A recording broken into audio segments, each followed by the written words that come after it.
¿Qué tenemos en común los colombianos y alemanes? La llegada del explorador y cronista alemán Nikolaus Federmann, quien hizo parte de la Fundación Jurídica de Bogotá.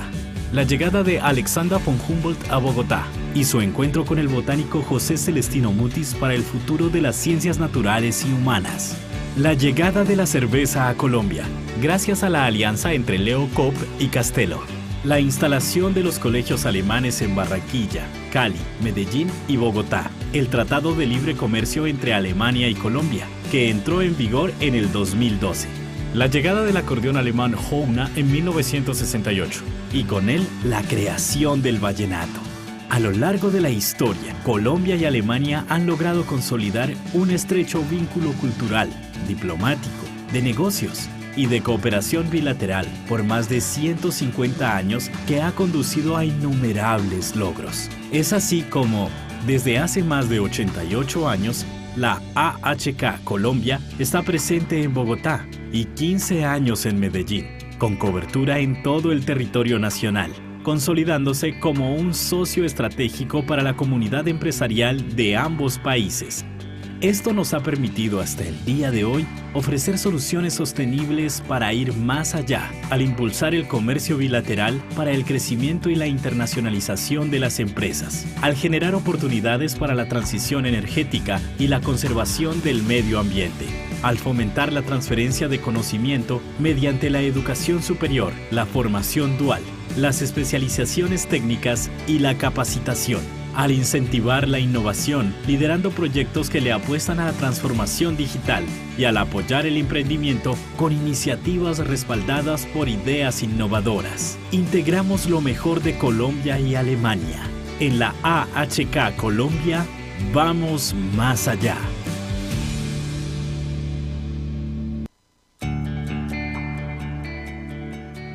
¿Qué tenemos en común los colombianos y alemanes?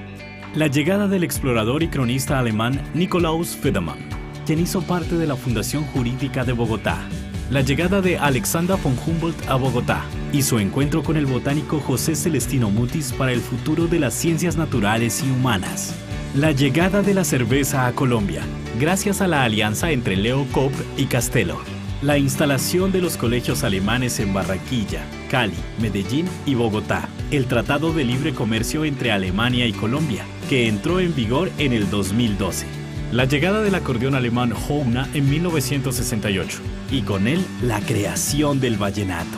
A lo largo de la historia, Colombia y Alemania han logrado consolidar un estrecho vínculo cultural, diplomático, de negocios y de cooperación bilateral por más de 150 años que ha conducido a innumerables logros. Es así como, desde hace más de 88 años, la AHK Colombia está presente en Bogotá y 15 años en Medellín, con cobertura en todo el territorio nacional, consolidándose como un socio estratégico para la comunidad empresarial de ambos países.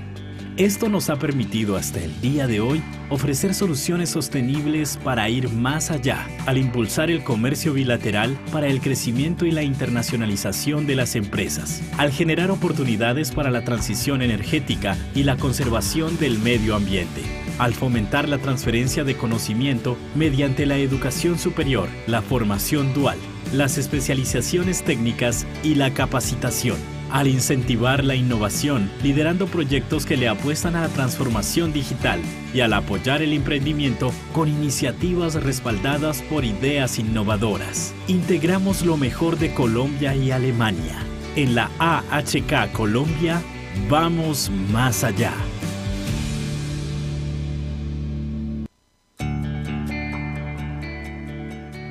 ¿Qué tenemos en común los colombianos y alemanes? La llegada del explorador y cronista alemán Nikolaus Federmann, quien hizo parte de la Fundación Jurídica de Bogotá. La llegada de Alexander von Humboldt a Bogotá y su encuentro con el botánico José Celestino Mutis para el futuro de las ciencias naturales y humanas. La llegada de la cerveza a Colombia, gracias a la alianza entre Leo Koop y Castelo. La instalación de los colegios alemanes en Barranquilla, Cali, Medellín y Bogotá. El Tratado de Libre Comercio entre Alemania y Colombia, que entró en vigor en el 2012. La llegada del acordeón alemán Hohner en 1968 y con él la creación del vallenato. A lo largo de la historia, Colombia y Alemania han logrado consolidar un estrecho vínculo cultural, diplomático, de negocios y de cooperación bilateral por más de 150 años que ha conducido a innumerables logros. Es así como, desde hace más de 88 años, la AHK Colombia está presente en Bogotá y 15 años en Medellín, con cobertura en todo el territorio nacional, consolidándose como un socio estratégico para la comunidad empresarial de ambos países. Esto nos ha permitido hasta el día de hoy ofrecer soluciones sostenibles para ir más allá, al impulsar el comercio bilateral para el crecimiento y la internacionalización de las empresas, al generar oportunidades para la transición energética y la conservación del medio ambiente, al fomentar la transferencia de conocimiento mediante la educación superior, la formación dual, las especializaciones técnicas y la capacitación, al incentivar la innovación, liderando proyectos que le apuestan a la transformación digital y al apoyar el emprendimiento con iniciativas respaldadas por ideas innovadoras. Integramos lo mejor de Colombia y Alemania. En la AHK Colombia, vamos más allá.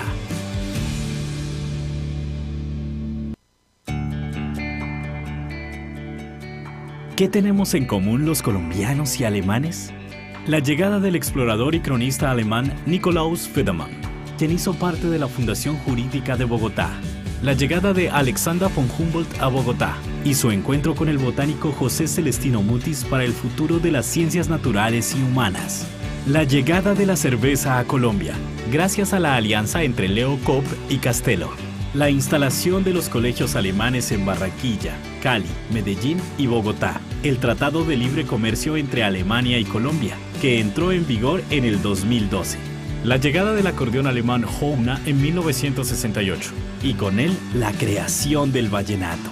A lo largo de la historia, Colombia y Alemania han logrado consolidar un estrecho vínculo cultural, diplomático, de negocios y de cooperación bilateral por más de 150 años que ha conducido a innumerables logros. Es así como, desde hace más de 88 años, la AHK Colombia está presente en Bogotá y 15 años en Medellín, con cobertura en todo el territorio nacional, consolidándose como un socio estratégico para la comunidad empresarial de ambos países. Esto nos ha permitido hasta el día de hoy ofrecer soluciones sostenibles para ir más allá, al impulsar el comercio bilateral para el crecimiento y la internacionalización de las empresas, al generar oportunidades para la transición energética y la conservación del medio ambiente, al fomentar la transferencia de conocimiento mediante la educación superior, la formación dual, las especializaciones técnicas y la capacitación, al incentivar la innovación, liderando proyectos que le apuestan a la transformación digital y al apoyar el emprendimiento con iniciativas respaldadas por ideas innovadoras. Integramos lo mejor de Colombia y Alemania. En la AHK Colombia, vamos más allá.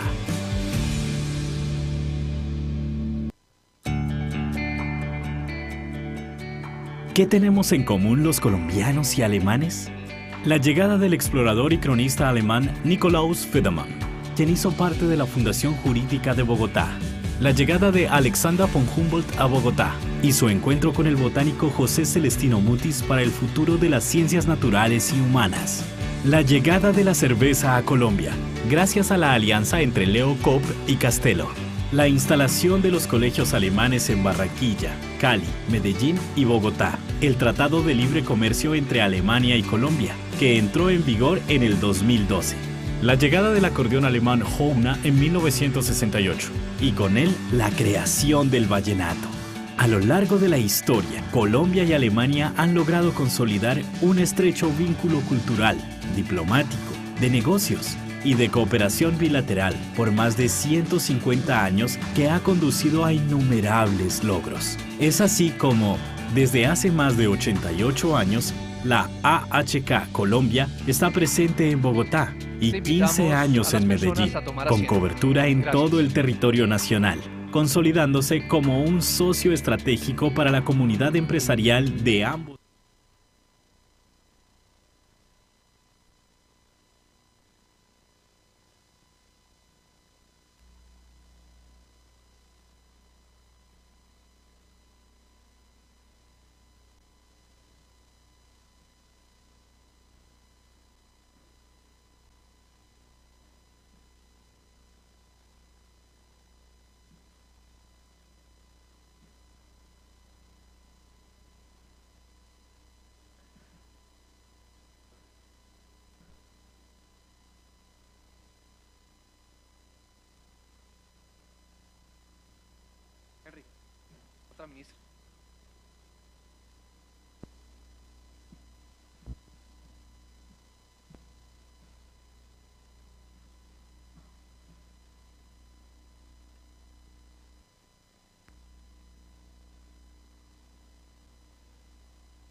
Hört man die Kabine? 1, 2, 3. Hört man die Kabine?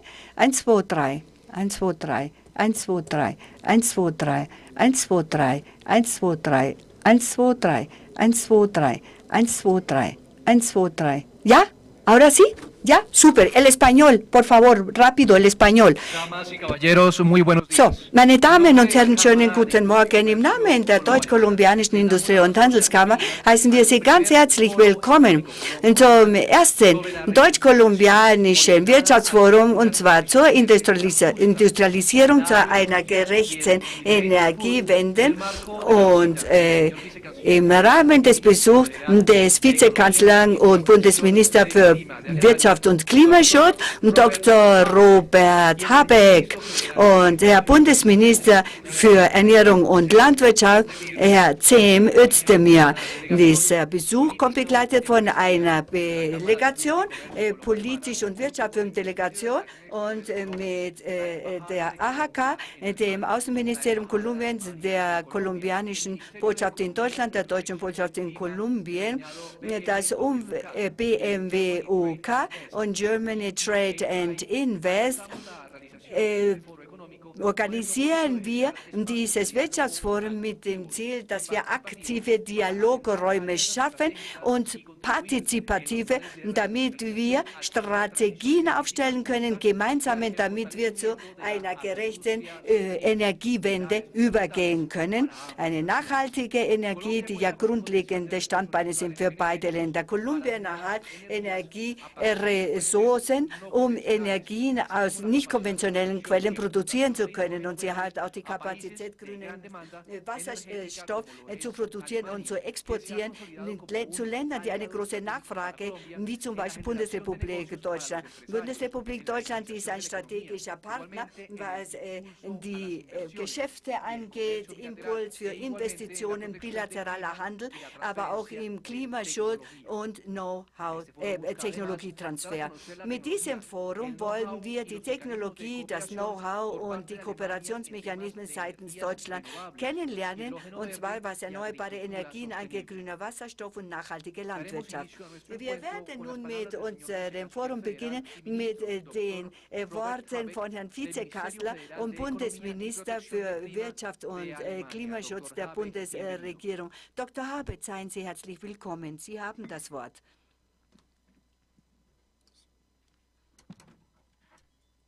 Sehr geehrte Damen und Herren, Muy apreciada. lieber Herr Kollege Umania, liebe Ministerin Valles und liebe Ministerin Lopez, es ist mir eine große Ehre und wirklich eine große Freude, hier die erste Rede, die Begrüßungsworte für das deutsch-kolumbianische Wirtschaftsforum halten zu dürfen, gerade in diesem wunderschönen Raum.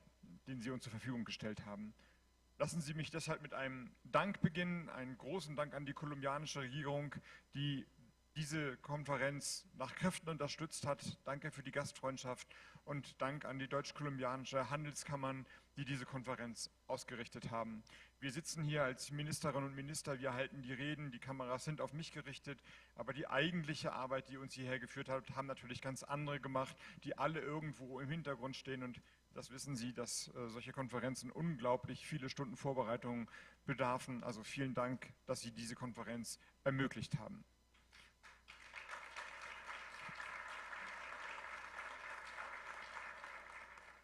Man soll bei politischen Reden keine Zahlen verwenden, steht in allen Hinweisbüchern und Sprechzetteln. Ich möchte gerne mit Zahlen beginnen, um deutlich zu machen, auf welchem Fundament wir gerade stehen. Im Moment studieren ungefähr 3.500 junge Leute aus Kolumbien in Deutschland. 250 Hochschulen haben Partnerschaften, deutsch-kolumbianische Partnerschaften geschlossen. Wir haben seit 10 Jahren ein Freihandelsabkommen, Europa mit Kolumbien.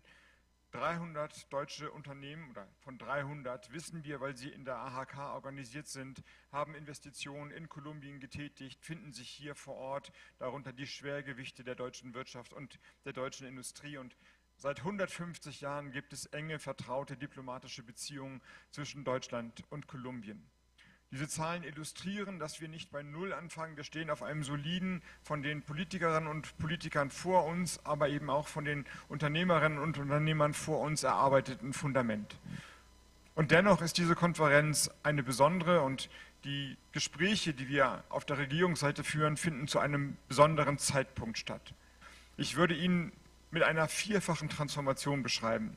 In beiden Ländern jeweils 2 Prozesse, die ablaufen und die deutlich machen, welche Dringlichkeit, aber auch welche Chancen und welche Möglichkeiten wir im Moment haben und ergreifen können. Vielleicht beginne ich mit dem, was so ein bisschen der Elefant im weißen Raum ist. Kolumbien hat sich entschieden, aus dem Kohlebergbau auszusteigen. Deutschland hat sich entschieden, aus der Kohleverstromung auszusteigen. Beides ungefähr in einem Zeitraum von 10 Jahren. Und dennoch ist im letzten Jahr die Kohleverstromung in Deutschland nach oben gegangen und der Kohlebergbau in Kolumbien hat seinen Beitrag geleistet. Wir haben also Kohle aus Kolumbien bekommen. Sie sehen damit, dass wir einerseits große Ziele haben, andererseits die Wirklichkeit den Zielen noch nicht entspricht. Um das aufzulösen, um Klimaschutz zu einem ökonomischen und mit Blick auf Kolumbien zu einem sozialen Projekt zu machen, ist verstärkte Kooperation notwendig. Das gegenseitige Wissen, das Hereinbringen von jungen Leuten in einen Bereich von erneuerbarer Energieproduktion, der Hochlauf einer Wasserstoffindustrie, die Elektrolyseure, die dafür gebraucht werden, die erneuerbare Energien dafür gebraucht werden, das hat ein enormes Potenzial und ist eine enorme Herausforderung, diesen Transformationsprozess auf beiden Seiten in Kolumbien und in Deutschland hinzubekommen und zu bewerkstelligen. Ich glaube, wir können uns gegenseitig unterstützen und ich weiß von der deutschen Delegation, dass viele Experten dabei sind, die exakt in diesem Bereich eigenes Wissen, eigene Geschäftsmodelle, eigene Erfahrungen haben. Und wenn wir hier nicht mehr reden, würde ich die kolumbianische wie die deutsche Seite bitten, ja geradezu auffordern, nutzen Sie diese Zeit, die wir gemeinsam haben, um miteinander kurz ins Gespräch zu kommen, Erfahrungen auszutauschen, Visitenkarten auszutauschen und dann vielleicht für die nächsten Kooperationsschritte zu sorgen. Also die Transformation als erste große Herausforderung in beiden Ländern. Und dann in Deutschland, um davon zu sprechen, die Erfahrung, die durch den Krieg in Europa, den russischen Angriffskrieg auf die Ukraine noch einmal ausgelöst wurde, dass wir uns wirtschafts- und außenpolitisch breiter aufstellen wollen. Dass es falsch ist, eine Abhängigkeit zu haben von nur wenigen großen Ländern als Lieferanten von Rohstoffen oder von seltenen Mineralien. Für die Energie haben wir es gelernt, für die anderen Bereiche, für den Handel und für die Rohstoffe sind wir dabei, es umzusetzen. Kolumbien ist reich an Rohstoffen, ist reich an vielen Potenzialen und Deutschland sucht eine neue Partnerschaft mit vielen Ländern. Diese Partnerschaft nachhaltig umzusetzen, ist die zweite große Herausforderung von deutscher Seite und sie trifft, und damit möchte ich schon schließen, auf ein Kolumbien, das den Aussöhnungsprozess, Frieden zu schaffen, nun kombiniert mit Frieden und Umweltschutz. Und ich glaube, ich darf für Cem Özdemir und für mich, vielleicht für ganz Deutschland sprechen, dass wir uns verneigen vor diesem großen Projekt, dass wir sagen, es ist eine große Herausforderung, eine große Aufgabe und wir wollen dieser Regierung nach Kräften helfen, diese Herausforderung anzugehen und sie zu unterstützen. Auch darüber gibt es viele Geschäftsmodelle abzuleiten, nicht nur was die Rohstofffrage angeht, die dann ja vor allem aus deutschem Interesse kommt, sondern was Nachhaltigkeit in allen Formen der wirtschaftlichen Produktivität angeht. Und diese Nachhaltigkeit mit den Menschen ins Werk zu setzen, das ist die große Aufgabe unserer Zeit. Wir wollen gemeinsam in guter Partnerschaft daran arbeiten. Und Partnerschaft bedeutet, am Ende muss es Menschen geben, die das, was wir in politischen Beschlüssen beschreiben, umsetzen, ins Werk setzen und daraus Geschäftsmodelle entwickeln. Geschäftsmodelle, die den jeweiligen Gesellschaften in unseren Ländern helfen, die unsere Gesellschaft buchstäblich reicher macht, mehr soziale Gleichheit, mehr Klimaschutz, mehr Schutz der natürlichen Ressourcen und damit einen klimaneutralen Wohlstand zu schaffen, der dieses liberale politische Verständnis dann immer auch als erfolgreicher als autoritäre Regime, als Krieg und kriegerische Maßnahmen sein lässt. Das ist unsere große Aufgabe, das ist Ihr Beitrag dafür. Ich freue mich, dass diese Konferenz, dass diese Wirtschaftstage sich diesem Ziel so sehr verpflichten. Vielen Dank.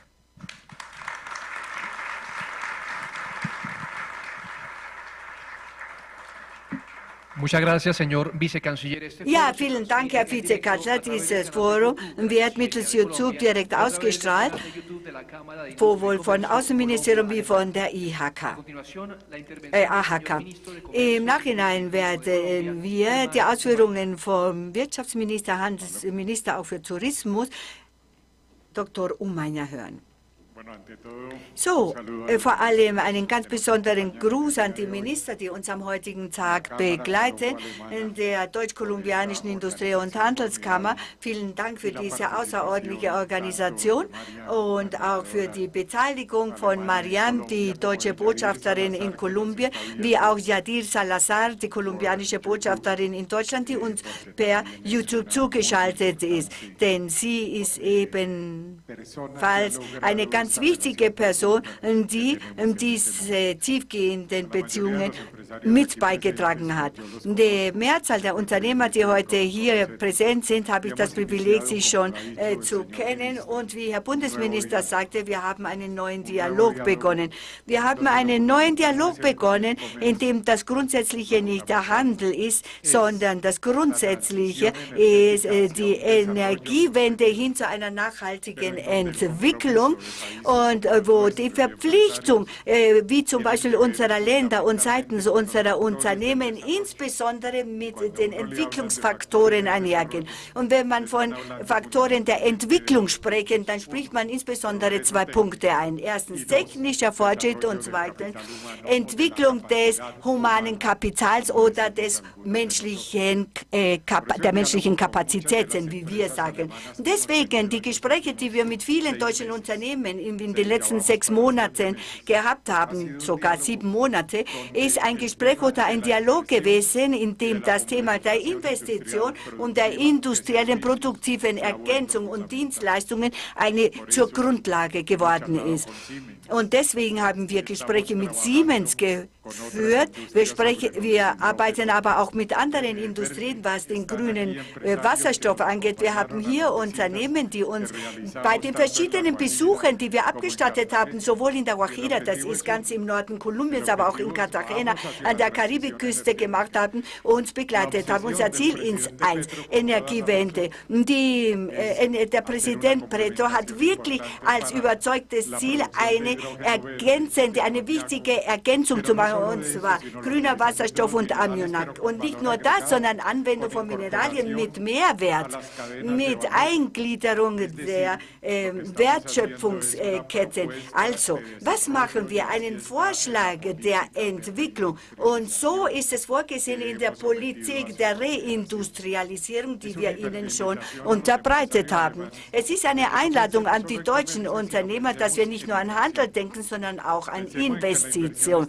Wir müssen daran denken, dass die direkte ausländische Investition willkommen ist im Rahmen dieser Energiewende hin zu Modellen, die nicht mit Kohle und Erdöl einhergehen und hin zum Tourismus. Tourismus ist ein Schema der nationalen Integration. Viele von Ihnen kennen unser Land sogar besser als wir und sie wissen um ihre Schönheit, um ihre Artenvielfalt und wissen auch von der kulturellen Tiefe, ethnischem Aspekt und von der Möglichkeit, Deutsche und Kolumbianer zu integrieren, sowohl hierher wie auch integrieren in dieses wunderbare Land wie Kolumbien. Also, wir setzen auf die Politik der Reindustrialisierung, die Energiewende, und dass wir diese profunde Ergänzung machen können mit ihren Kenntnissen, mit ihrer Entwicklung, mit ihrer Investitionskapazität und wie es auch der Bundesminister gesagt hat,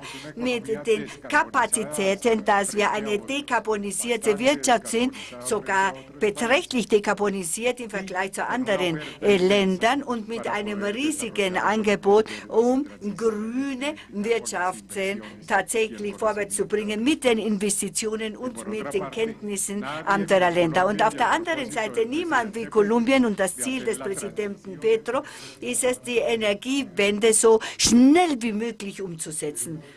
Wir mussten Kohle verkaufen, auch wenn wir es nicht wollten. Und sie mussten Kohle kaufen, obwohl sie es nicht wollten, aus einem einzigen Grund. Weil die neue Ära, die Zeitenwende, wird bedeuten, dass wir entweder in ein Schema der Kooperation, der Entwicklung und der Nachhaltigkeit gemeinsam eintreten, des Respekts gegenüber der Erwartungen dieser Wende und Transition, die wir sowohl entwickelte Länder wie auch Schwellenländer vorwärts bringen müssen, um eine bessere Welt zu erreichen, oder wir werden in eine Ära kommen, der wir mit großer Befürchtung entgegenstehen, und zwar neuer Kriege, neuer Schwierigkeiten, der größeren Distanz, des Protektionismus, der Schwierigkeiten im Dialog innerhalb unserer Länder. Und wir glauben, dass dieser Vorschlag, den wir heute gemacht haben zwischen Deutschland und Kolumbien und an dessen Vorschlag wir mit den Botschaftern zusammenarbeiten, ist uns ein Anfang dieser Regierung, ein Vorschlag der Kooperation, des Respekts zur Wende hin, der Kooperation, der Energiewende in Kolumbien, der Hilfe zur Dekarbonisierung in den verschiedenen Ländern und der Komplementarität, denn die Ziele Kolumbiens ist nicht nur den totalen Frieden in Kolumbien zu erreichen, sondern auch einen Beitrag zu leisten zu all den Friedensprozesses weltweit, die uns wirklich vor einem Abgrund gestellt haben. Die Botschafterin hat es mit großer Klarheit gesagt. Wir sind wirklich ad portas einer neuen Ära. In der Zeiten werden in den Beziehungen mit den kolumbianischen und deutschen Unternehmen und auch innerhalb der deutschen Unternehmen und der Regierung und den kolumbianischen Unternehmen und den Themen der sozialen Gerechtigkeit, Aus- und Fortbildung, Entwicklung, Bildung, was Sie ja auch schon angesprochen haben. Da wir eine so dichte Agenda haben und so wichtige in der Energiewende, Entwicklung, Nachhaltigkeit, Komplementarität, Industrie, Industrialisierung, Dienstleistungen, Tourismus, also müssen wir uns doch sehr zufrieden sehen, da wir gemeinsam arbeiten können. Denn Sie sind die Wirtschaftsagenten, die mit dieser Mentalität nicht der Maximierung von Gewinnen kurzfristig, sondern wie ein Volkswirt sagte, mit der Klarheit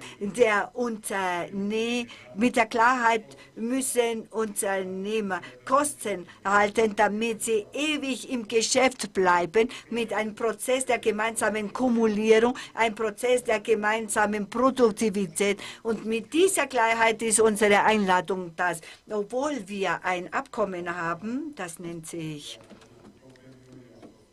ein Assoziierungsabkommen, schlecht genannt Freihandelsabkommen. Als ich in Brüssel in Europa lebte, vor der Europäischen Kommission, in diesem Assoziierungsverhandlung haben wir gesagt, wir werden die Investition fördern, wir werden die gemeinsame Entwicklung fördern, wir werden aber auch seitdem die Energiewende fördern, aber außerdem werden wir auch den Handel fördern. Aber mehr im Rahmen der gegenseitigen Kooperation. Und deswegen die Einladung, einen tiefgehenden Dialog einzugehen mit der Klarheit der wirtschaftlichen Agenten, mit den Unternehmen, dass wir uns als Portas einer neuen Ära befinden, nicht nur was Entwicklung angeht, Wachstum angeht, indem wir eine neue Ära, indem wir die Globalisierung verstehen mit einem menschlichen Gesicht und nicht eine Globalisierung ohne menschlichem Angesicht, was so viele Ungleichheiten gebracht hat, sowohl innerhalb unserer Gesellschaften wie auch im multilateralen Kontext.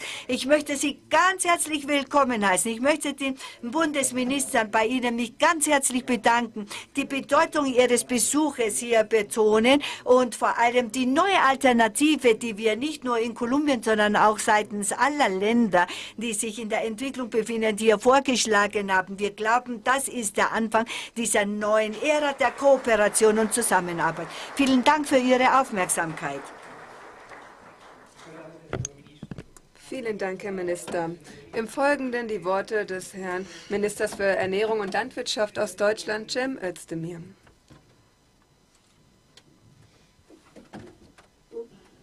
Buenas tardes. Guten Tag, meine Damen und Herren. Sehr verehrter Kollege Umjana, sehr verehrter Robert, sehr verehrte Frauenbotschafterinnen. Ich finde es ein schönes Symbol, dass beide Länder durch Botschafterinnen vertreten werden. Das zeigt, welche Rolle das Thema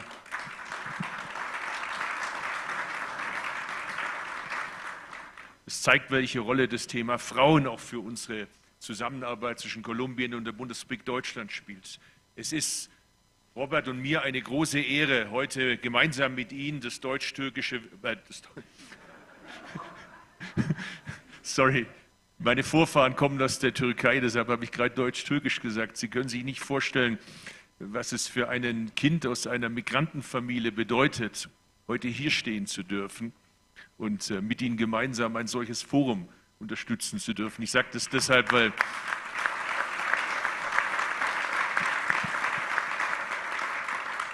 ich komme aus einer Familie, wo man normalerweise nicht hier steht, wenn man da geboren ist, wo ich geboren bin. Und ich weiß, dass Kolumbien auch ein Land ist, das sich um die vulnerablen Gruppen in ganz besonderer Weise kümmert. Und deshalb fühle ich mich in diesem Land sehr wohl gerade. Und das will ich bei der Gelegenheit auch sagen. Jedenfalls ist es uns eine große Ehre, dieses Wirtschaftsforum gemeinsam eröffnen zu dürfen. Und ich will die Gelegenheit nutzen, hier einen herzlichen Dank der Industrie- und Handelskammer beider Länder zu danken dafür, dass sie dieses Forum ausrichten. Es ist ein tolles Symbol, dass wir hier gemeinsam jetzt die Wirtschaftsbeziehungen intensivieren und neben der politischen Zusammenarbeit, die wir auf der Ebene der Regierungen führen, neben der wissenschaftlichen Zusammenarbeit, ist eben auch die wirtschaftliche Zusammenarbeit ein ganz entscheidender Hebel für das, was wir uns vorgenommen haben. Lassen Sie mich einige wenige Punkte noch ansprechen, die in den Gesprächen wichtig waren. Es ist kein Zufall, dass wir gleich mit 2 Ministern heute nach Kolumbien gekommen sind. Es ist auch eine Geste der Anerkennung, eine Geste des Respekts für das, was sich diese Regierung hier vorgenommen hat, nämlich nach Jahrzehnten des blutigen Konflikts mit ungezählten Toten, mit schrecklichem Leid, jetzt endlich den Weg des Friedens zu gehen, den Weg der Versöhnung zu gehen. Die Hoffnung und die Aufbruchsstimmung, sie ist überall in jedem Gespräch, in jeder Begegnung zu spüren. Der Wille zur Veränderung hin zu mehr Nachhaltigkeit war in all unseren Gesprächen zu führen. Wir unterstützen die Zukunftspartnerschaft zwischen beiden Ländern, in den Fragen der Landwirtschaft, weil das für uns ein ganz entscheidender Hebel ist. Einerseits Ernährungssicherung und andererseits einen Beitrag zum Frieden zu leisten. Die deutsch-kolumbianische Agrarzusammenarbeit, sie soll ausgebaut werden. Ich habe gemeinsam vorhin mit meiner Amtskollegin Cecilia Lopez eine gemeinsame Absichtserklärung unterzeichnet. Wir haben beide vereinbart, künftig zu zentralen Fragen einer nachhaltigen Transformation der Agrar- und der Ernährungssysteme enger zusammenzuarbeiten. Nicht nur wir beide, sondern unsere Ministerien, unsere Abteilungsleiter, unsere Referatsleiter. Wir wollen so eng wie möglich zusammenarbeiten, weil wir spüren, dass wir eine gemeinsame Vision haben von unseren Ländern, von der Welt, in der niemand zurückgelassen werden soll, in dem es kein Oben und kein Unten gibt, sondern wir uns alle gemeinsam als Brüder und Schwestern begegnen. Die Landwirtschaftspolitik kann dabei der entscheidende Gamechanger sein. Landwirtschaft kann Frieden sichern. Sie kann die Grundlage setzen für das Recht auf Ernährung für alle Menschen. Dafür braucht es Frieden, damit Bäuerinnen und Bauern ohne Furcht ihre Felder bestellen können und damit sie die Ernährung von sich selber und ihren Mitmenschen sichern können. Kolumbien setzt im Friedensprozess auf eine ökologisch ausgerichtete Familienlandwirtschaft, die Rolle der Frauen ganz besonders stärkt. Wir wollen das von ganzer Kraft unterstützen, mit Erfahrungsaustausch, aber auch mit fachlicher Kooperation. Das Thema ökologische Landwirtschaft, das Thema Bodengesundheit, das Thema nachhaltiger Düngermitteleinsatz, die Stärkung klimaresilienter Praktiken für Kleinerzeuger, entwaldungsfreie Lieferketten, all das steht ganz oben auf unserer Tagesordnung. Klar ist, Landwirtschaft kann nur erfolgreich zur Verwirklichung des Rechts auf Nahrung beitragen, wenn wir dabei auch die planetaren Grenzen berücksichtigen. Klimaschutz und nachhaltige Landwirtschaft sind kein Gegensatz. Sie gehören zusammen, genauso wie die Biodiversität zu einer nachhaltigen Landwirtschaft kommen, wenn wir nicht nur heute die Ernte sichern wollen, sondern auch in 10, 20, 50 Jahren. Deshalb will ich die Gelegenheit auch nutzen, der Wissenschaft zu danken. Unsere Arbeit fußt auf Wissenschaft, auf wissenschaftlichen Erkenntnissen. Wir sind wissenschaftsfreundliche Regierungen. Ich bin froh, dass Professor Orban vom Julius-Kühn-Institut heute hier ist. Er steht da hinten. Und auch er, nicht nur wir beide Agrarminister, hat eine Vereinbarung unterzeichnet, weil wir auch die Wissenschaft stärken wollen in beiden Ländern, die Kooperation, den Wissenstransfer und den Austausch. Wissenstransfer ist essentiell. Wir wollen miteinander und voneinander lernen. Das Beste aus unterschiedlichen Welten zusammenbringen, damit wir gemeinsam stärker werden für unsere eigenen Gesellschaften, aber auch für die ganze Welt. Ich bin überzeugt, dass wir uns global stärker engagieren müssen, den partnerschaftlichen Dialog auf Augenhöhe mit all den Partnern, die so wie wir an die liberale Demokratie stärken. Herzlichen Dank. Muchísimas gracias.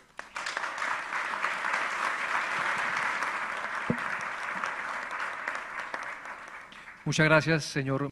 Vielen Dank, Herr Minister. Das Wort hat nun die Frau Ministerin für Landwirtschaft und ländliche Entwicklung der Republik Kolumbien, Cecilia Lopez. Sehr gut. Ich möchte hier keine Tragödie verursachen. An erster Stelle möchte ich natürlich ganz herzlich willkommen heißen die beiden Minister, an meinen Kollegen und natürlich an die Unternehmerinnen und Unternehmer, Vertreterinnen der verschiedenen Vereinigungen, die für Wachstum stehen. An erster Stelle möchte ich sagen, lieber Herr Minister, Türkisch ist hier ein sehr besonderes Wort. Wir haben sehr positive Assoziationen, zum Beispiel das Essen. Wenn Sie zum Beispiel sagen, dass Sie türkisch sind, dann sollten wir applaudieren dafür von unserer kolumbianischen Seite aus.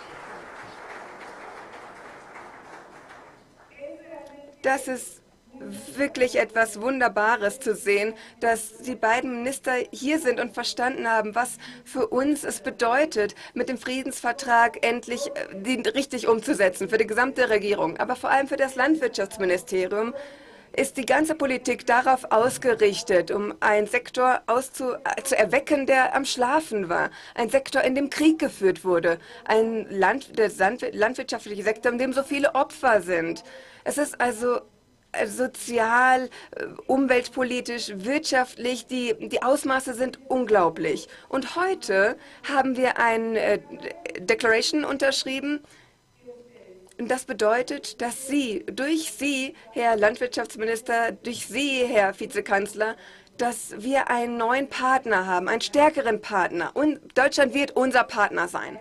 Und diese Erfahrung, dieses Wissen, das es gibt für diese kolumbianische Realität, wir müssen ja eine Landwirtschaftsreform umsetzen. Kolumbien in seiner Geschichte hat schon 2 Versuche gestartet als Landwirtschaftsreform.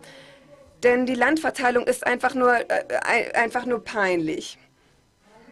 Wir haben viel Wasser, aber das ist auch schlecht verteilt. Und es ist natürlich auch unsere Energiequelle. Wir haben Ländereien. Und zwar absolut ungerecht konzentriert. Aber wir haben das Land. Und wir haben die Menschen. Wir sind eines dieser Länder, die einen größten Teil der Bevölkerung auch in den ländlichen Regionen haben. Und deshalb, als ich in Deutschland war, habe ich sehr viel über die Frau auf dem Land gesprochen. Und das ist, Herr Landwirtschaftsminister aus Deutschland ist ein wichtiger Partner für mich gefunden, um das Thema Frauen auch durchzusetzen. Denn das war verschwunden von der Agenda. Die Frau auf dem Land als wichtige Akteurin. Und hier möchte ich auch wirklich meine Dankbarkeit öffentlich ausdrücken für den Herrn Landwirtschaftsminister aus Deutschland. Denn in dem Treffen in Deutschland, da waren ja verschiedene Ministerinnen eingeladen, Sie haben dieses Thema aufgegriffen und wir haben das nochmal angesprochen. Sie müssen mit den ländlichen Frauen, Bäuerinnen zusammenarbeiten und Sie sind daher auch ein wichtiger Akteur geworden, damit dieses Thema wirklich prioritär ist und Teil der Landwirtschaft auf der Welt wird. Aber dafür können wir ruhig auch einen Beifall leisten. Und ich möchte auch Folgendes sagen. Es ist nicht einfach. Die ländliche Frau, die Bäuerin, ist sehr unterschätzt in allen Bereichen auf der Welt. Aber wir haben zusätzlich die große Herausforderung, dass wir die Landwirtschaft anders angehen wollen. Wir möchten diese Wende angehen, diese Energiewende. Das ist das große Ziel auf der gesamten Welt. Und das ist eine der größten Prioritäten dieser Regierung. Aber ich werde auch nicht müde zu wiederholen, dass immer gesagt wird, zu sagen, man muss eine Energiewende machen mit einer landwirtschaftlichen Reform. Es muss beides nachhaltig sein. Alles, was uns schadet, muss, so zum Beispiel wie die Kohle. Mir hat der Satz sehr gut gefallen. Wir exportieren Kohle, obwohl wir es gar nicht wollen. Und Sie kaufen Kohle, obwohl Sie das auch nicht wollen. Und wir möchten, dass das aufhört und dass wir uns auf eine nachhaltige Produktion setzen. Aber Sie haben natürlich viel Fachwissen. In Deutschland werden uns Wissen übertragen können. Und heute haben wir eben diese Declaration unterzeichnet. Erstmal geht es um Wissenstransfer. Wie kann man diese Wende auch in der Landwirtschaft angehen? Wie kann man die aktuelle Landwirtschaft eben verändern, damit auch die künftigen Generationen Ernährungssicherheit haben? Dass es anders gehandhabt wird. Kolumbien setzt sich dafür ein, für diesen Prozess. Denn auch wenn wir nicht so viel verschmutzen, leiden wir natürlich unter den Auswirkungen des Klimawandels. Wie viele Menschen haben hier gelitten unter regnerischen Wintern, unter heißen Sommern. Es gibt Inseln, die fast verschwunden sind und Dinge, die wir wieder aufbauen mussten. Wir wissen, was die Kosten sind, die der Klimawandel verursacht. Aber das bedeutet eben, dass der landwirtschaftliche Sektor der erste Sektor ist, der auch reagieren kann in einer produktiven Wende mit einer Schlüsselrolle. Und hier möchte ich eben betonen, wie auch Herr Minister Omaña gesagt hat, ich möchte betonen, wie wichtig der Privatsektor dabei ist. Wir müssen natürlich auch die ländliche Bevölkerung, die marginalisiert worden ist, einbinden, die indigene Bevölkerung, die Afrobevölkerung, die Bevölkerung, die natürlich nicht bevorteilt wurde. Aber das ist alles unmöglich, wenn wir nicht die Unterstützung aus dem Privatsektor haben. Natürlich brauchen wir Investitionen aus dem Ausland. Das ist das, was wir brauchen. Und diese Zusammenarbeit zwischen kleinen Landwirten und zwischen großen Assoziationen, das ist wichtig. Wir können nicht nur einfach ein paar Bevorteilte haben von der Landwirtschaftsreform, die isoliert sind. Wir brauchen eine Produktivität, in der alle sich wiederfinden können und wo auch der Privatsektor mit seinem Wissen vertreten ist. Aber natürlich mit einem solidaren Blick, mit den Prioritäten der Regierung, dass das übereinstimmt. Das ist eben der Aufruf dafür, dass der Landwirtschaftssektor dynamisch wird. Und hier ist noch ein Zusatzelement, das zweite wichtige Element, das Sie beitragen.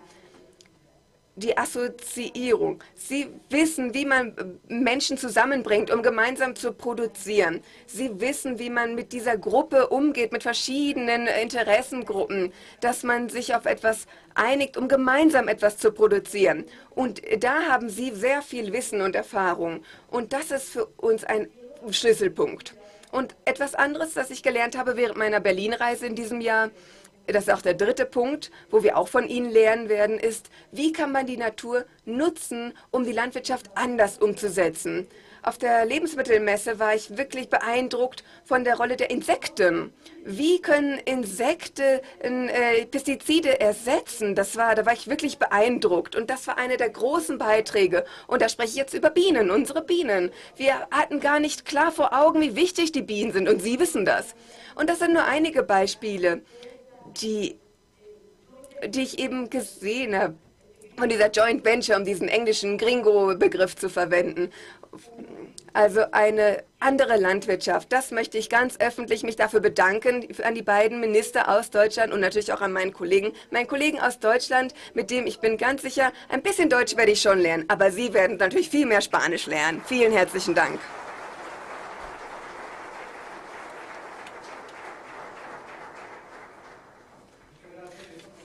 Vielen Dank.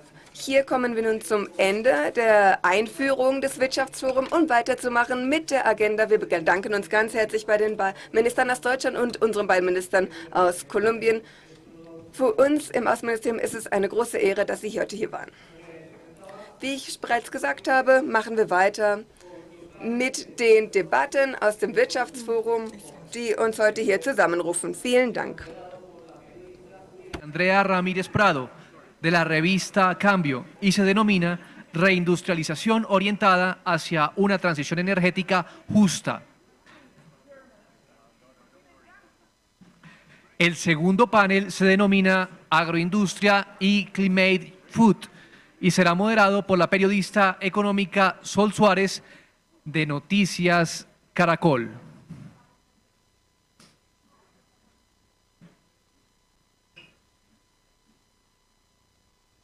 Nosotros no estamos en...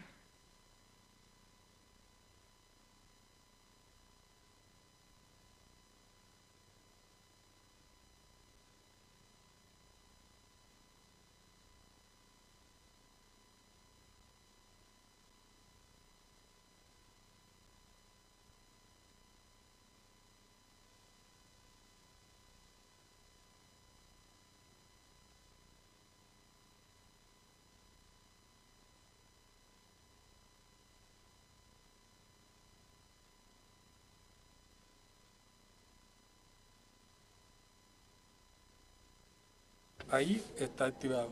Okay. Aquí si vas a toser, va a decir un secreto. Okay. Sí, porque a veces Sí, no, yo sé. español. No hay que ser relay, entonces... Inglés, Sí. para inglés. Y el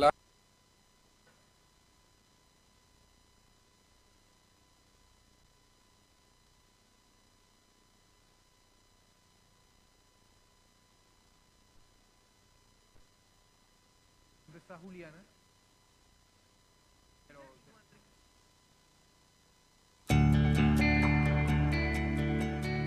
¿Qué tenemos en común los colombianos y alemanes? La llegada del explorador y cronista alemán Nikolaus Federmann, quien hizo parte de la Fundación Jurídica de Bogotá. La llegada de Alexander von Humboldt a Bogotá y su encuentro con el botánico José Celestino Mutis para el futuro de las ciencias naturales y humanas. La llegada de la cerveza a Colombia, gracias a la alianza entre Leo Koch y Castelo. La instalación de los colegios alemanes en Barranquilla, Cali, Medellín y Bogotá. El Tratado de Libre Comercio entre Alemania y Colombia, que entró en vigor en el 2012. La llegada del acordeón alemán Hohner en 1968 y con él la creación del vallenato.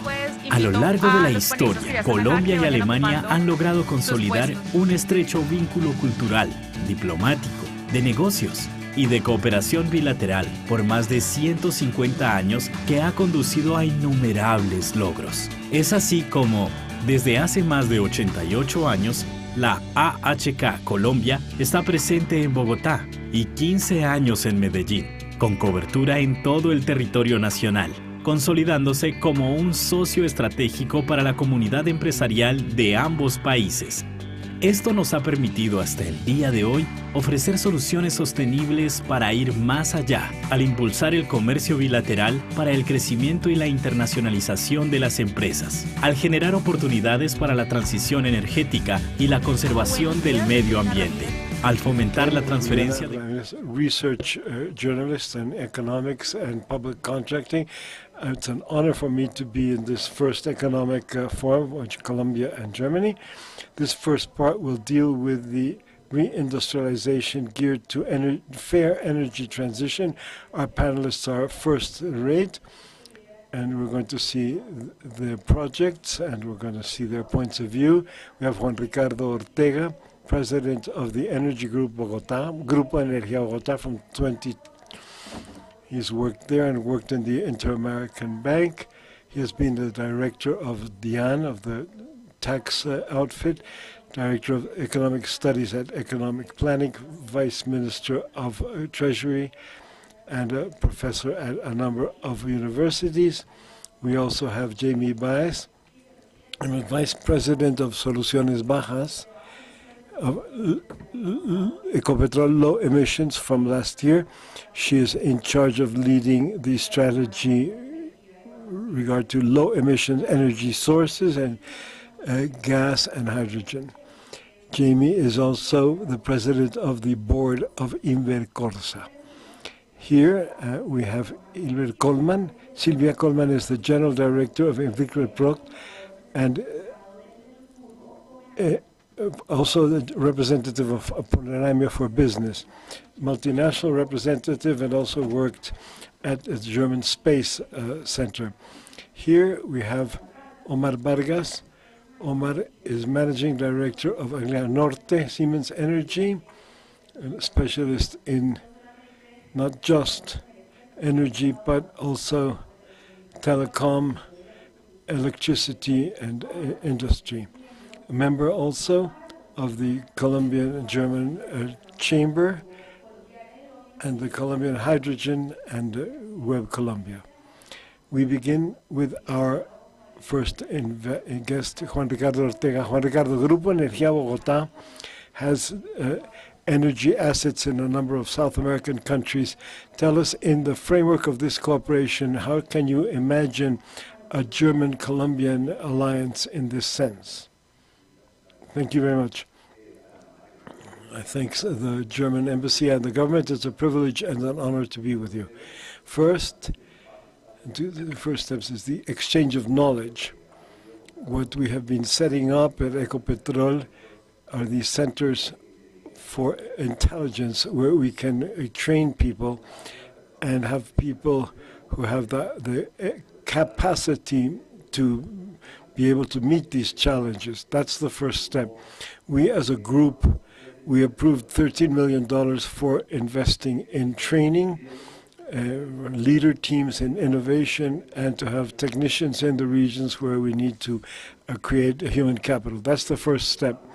If we create these exchanges and gear up and create the capacity to incorporate trained people from Germany, that would be a great contribution.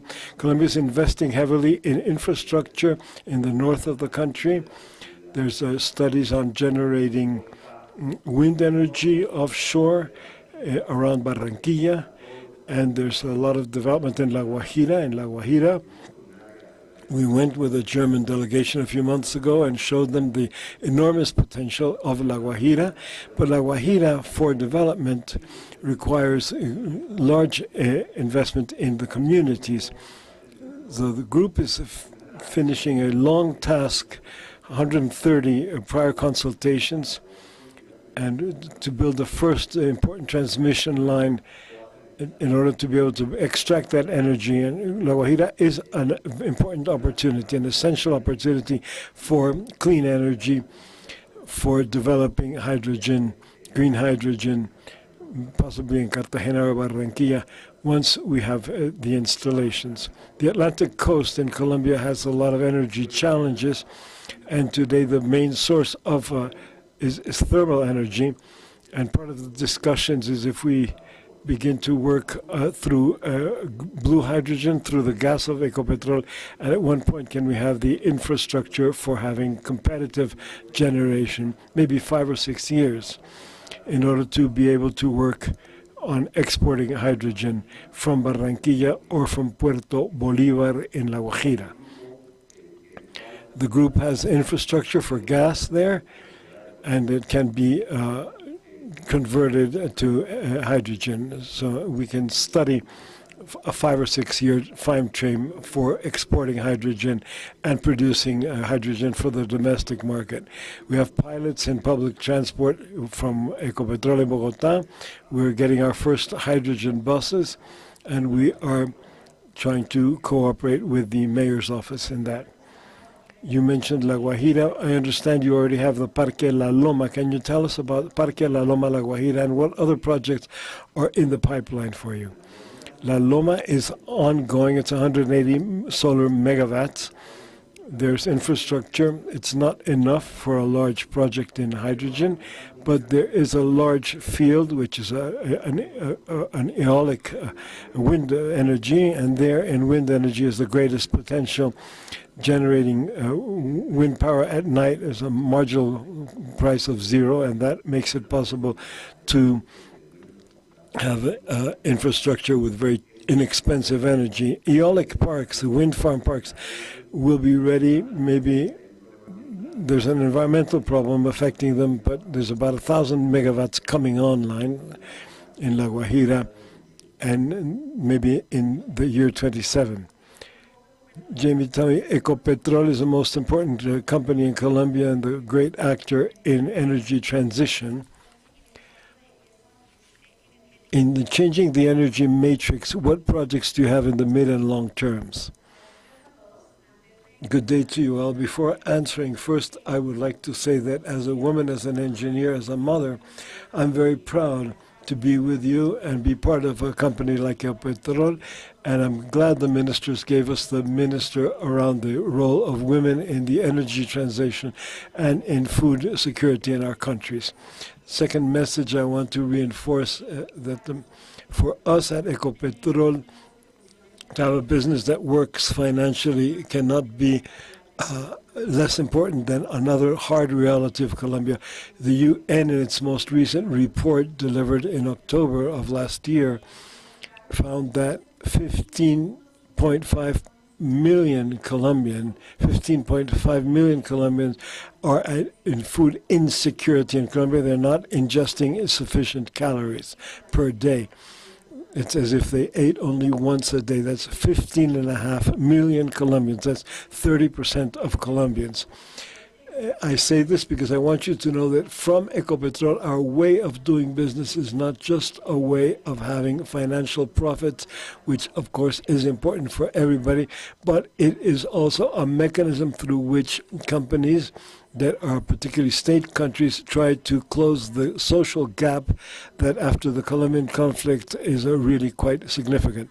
After those two preambles, I will tell you that Ecopetrol is leading energy transition in Colombia, and for the representatives of German companies that are present today, I would like to tell you that at Ecopetrol you have a partner willing to take risks and truly to execute transition projects. You knew Ecopetrol before, but this is a different Ecopetrol from 15, 20 years ago. Now, Ecopetrol has an area entirely devoted to this, and we are in the mode of project mode. We not only want ideas, we want real projects, and I would like to tell you about 4 topics that are important for you. First, we're working on renewables in our matrix. We're doubling our renewable capacity year by year, and the main challenge is to incorporate new sources of non-conventional renewable energy, because up to now we've mainly worked in solar energy, which has a relatively low plant factor. and that's why we're working on biomass. We have our first agreement for biomass of energy, very important in Colombia. And second is geothermal. Colombia has geothermal potential, which can be 50, 70 gigawatts. And last year, we have an agreement with a Czech local company and Baker Hughes to have the first geothermal source near the Valle de los Nevados in Manizales, for those of you who know Colombian geography. And there's a potential in wind power, as Juan Ricardo mentioned, that when we combine that with onshore and offshore combined, could be 100 gigawatts easily. So renewables is an important topic we'd love to work on with you. And secondly, hydrogen. Ecopetrol has 2 refineries in Colombia producing and using 130,000 tons of hydrogen per year. And this is done with gray technology, which is methane based. But our challenge as any refiner is to decarbonize that production, and for that we have associated with Piment Energy.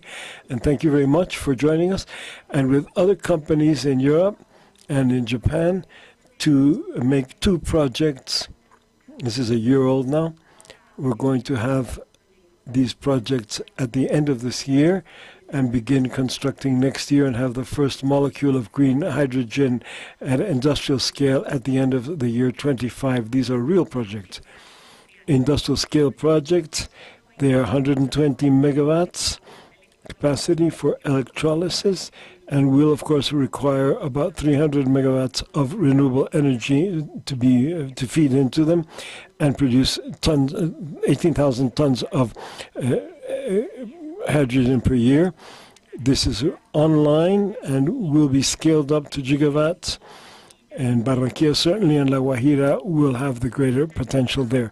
Last year, with the Ministry of Mines, the Colombian government and Ecopetrol insisted and achieved that INVIMA, the International Renewables Energy Agency, would include for the first time Colombia in its calculations for hydrogen. And when they did include them, they concluded that Colombia has a potential of delivering the 4th most competitive hydrogen in the world. Some countries are better, Chile, Marruecos. Why do we have this potential for competitive hydrogen? Basically because of our renewables capacity, our infrastructure in ports, and our industrial infrastructure.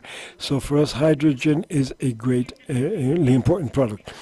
Another topic I will not leave aside, sustainable mobility. CO2 comes mostly from transportation in Colombia. We do not have the privilege you have in Europe of having a lot of cargo trains. Here we use road transport. Our public transport systems are also basically diesel and natural gas. So we are working on this. And in 2 weeks, the bus, I saw the bus, it's a hydrogen bus built in Colombia, or we have an electrolyzer that will be in Colombia and will be part of the public transport system of this capital city, moving millions of Colombians, of Bogotanos a day. I've just shown you briefly our most important topics, but I want you to go with the message that in Ecopetrol you have a partner committed to energy transition and with a portfolio of projects that are very concrete, and we'd be very glad to work on them with you. You mentioned, Jamie, communities like Guajira and other parts of the Colombian Caribbean. The question is, how do we get that energy transition to impact those poor communities in that area? And what Ricardo said, that we've invested 13 million in training. What are you doing in training for the energy matrix? The Colombian Caribbean has a potential of having an energy hub, no doubt. And when you look at the map of projects and potentials in the Colombian Caribbean, you find the greatest discoveries of gas done in the past 2 decades in Colombia, recently announced with our partners Shell and Petrobras, with transformative volumes. We have solar, we have wind, we have the refinery, we have port infrastructure. So there we have, I say, the entire potential and all of the pieces of the puzzle to set up what we need for an energy hub. How do we work to get communities to join this, to be part of it? I think in a great part what we need to do is in two principal lines. The first, energy transition from our point of view must be an opportunity for Colombians to create truly productive chains and industrial chains. We are very happy to use German technology. We use it in many of our projects, but we also want you to help us to create Colombian industry. I think that is an important point, and I'm going to go to the second point to say that to achieve this, we need to construct knowledge. And we need to get knowledge that we do have in part, but in part we need to bring it in from other places, and precisely the memorandum of understanding signed between the Ministry of Mines in Colombia, the Chamber, and we thank you for being there, and the Energy Agency of Germany. That is a beginning of a training center for renewable energy in the Caribbean that will make it possible for individuals there in the communities in the Colombian Caribbean to have access to the training programs of Germany in energy transition. We'll have the operators, we'll have the technicians, and with the support of Ecopetrol, there is on Friday we will open this new Center for Innovation and Technology for Energy Transition, and the SENA, our training institution, which trains technicians in Colombia, and also business people, small business people, will also have access to this training. And Ecopetrol is working to create the infrastructure. We're going to have an electrolyzer. We're going to have hydrogen charging. We're going to have other functions, not for us, but for them, because these concepts of energy transition are very abstract. We discuss hydrogen and tell people about hydrogen. They don't know what we're talking about, not even engineers. We need them to be able to look at it and break down the electrolyzer and look at the vehicle. We have to continue to doing this jointly with the German government to have exchanges and have practical exchanges, as Juan Ricardo said. Silvia said, I want to speak in Spanish, and that's good. Your company is focused on environmental technology, has a number of projects, especially recovery of materials, solid residues. Tell us about your projects in Latin America. I'm going to speak in Spanish. Forgive me for not speaking as quickly as my colleagues, but I'm going to explain a bit what we do in South America. I'm going to give a bit more information because I do have projects. My job is to develop projects between Germany and South America in circular economy, and I'm also part of the board of presidents of the business association in our federal state with 400 members, so that is a good source for cooperation in the future, because we have not just important companies, but also small companies and mid-sized companies for different kinds of cooperation. Beyond that, I am the ambassador in economics of a very lovely German state in the north of Germany. It's similar to Colombia somehow because we have a lot of land and a very important sector in agriculture and in maritime industry and in tourism, because it's a very beautiful place.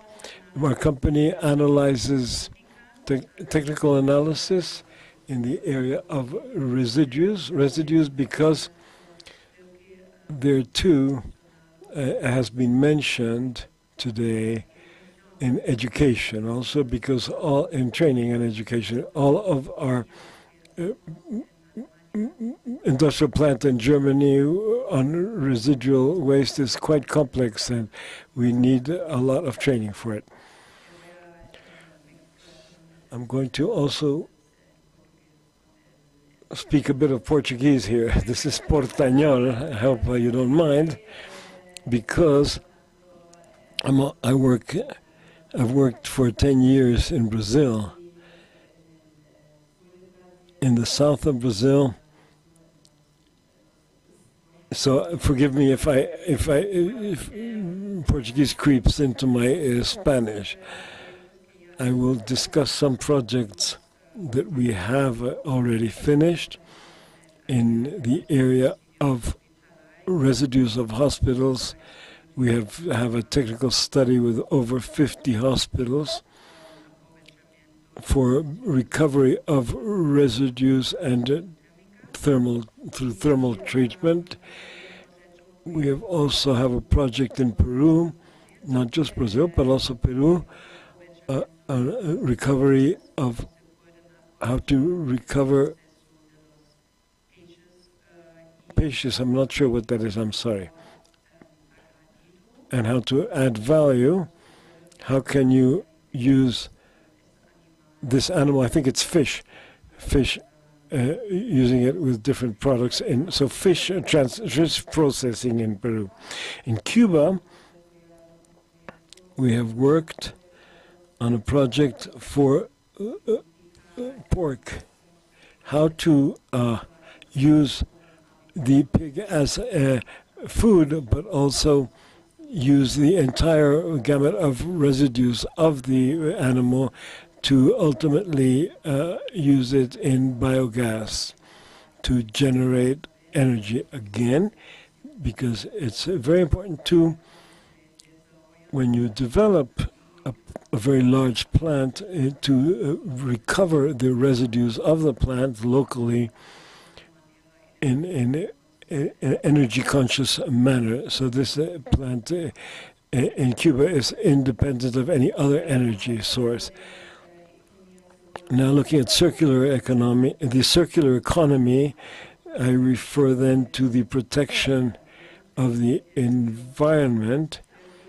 I think it's important if the circular economy is part of this environmental protection. If we do not speak about how to diminish CO2, but also how to understand solid residues as a source of resources. In Brazil, for example, 90% of residues, of solid residues from cities go to landfill. There is no kind of recycling, not of materials and not of energy. So if we develop future projects, I think it's very important if we to not only refer to renewable energy, but also to tie this into other sources of energy, because I have studied business administration, because I'm always looking at costs. And I think that it's an important point to diversify, not only because in Germany we have a problem of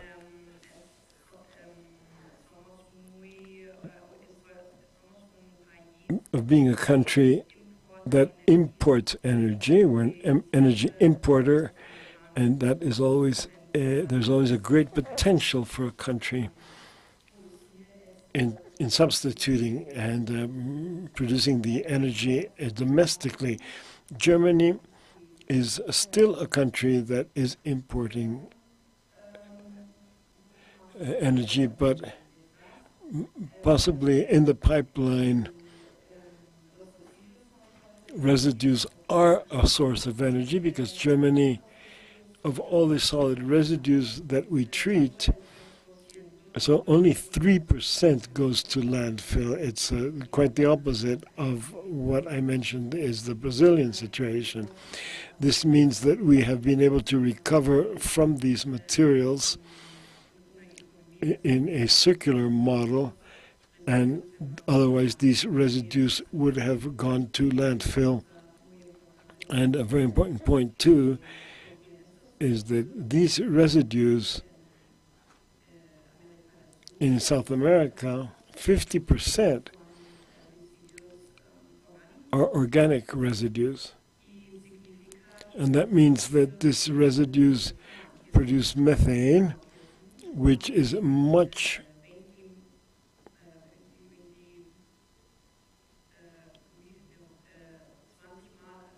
twenty times worse than CO2. Means in Germany that to extract these gases from the landfill and recover them before or pick them up before they go into landfill. Another point, and I will stop. If we're going to treat these residues before the landfill, we must then use something that is a favorite topic of mine. We can use this methane and convert it into energy. We can use these residues in order to produce electricity and vapor, and these products can be used in a plant, in an industrial plant. So I think that the future would be to produce energy in one place and save the energy in that local place, and then use that energy so the entire model is local. So you have less dependency on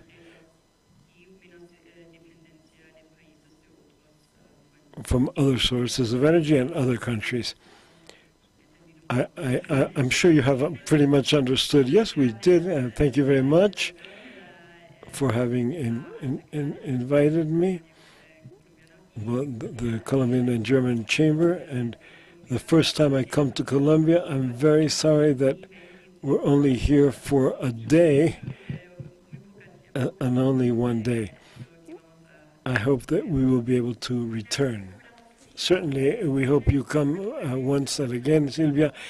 And about your Latin American projects and the Brazilian projects, what is the potential that you see in Colombia in terms of transforming solid residues into renewable energies? I think I have mentioned this. My experiences were in Bolivia and Peru, in Mexico, and in Cuba, but I believe that it's pretty similar, the situation in these countries, as in my country. I would like, I liked a lot that our ministers mentioned women, rural women, because we have the same situation in my federal state. It's a state with a lot of surface area, and I think that this would be an enormous potential that we should not only focus on large cities. We're focused on large companies because I think it's very important to work with small. And I believe that projects in the energy area and in certain places are very related to laws and regulations, and I believe that this is quite important, and they are only going to be successful if we're going to work with our sectors, that is companies, universities, and the authorities. Why? Because, as I mentioned before, as to education, it is very important to transfer technology,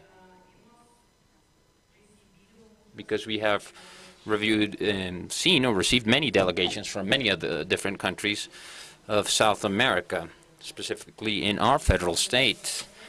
And, well, the delegations always look at the treatment plants, energy plants, power plants, and sometimes they're from 80 or 1,000 millions of euros. That's their cost. So they're quite complex plants, and so they cannot be built in 1 or 2 years.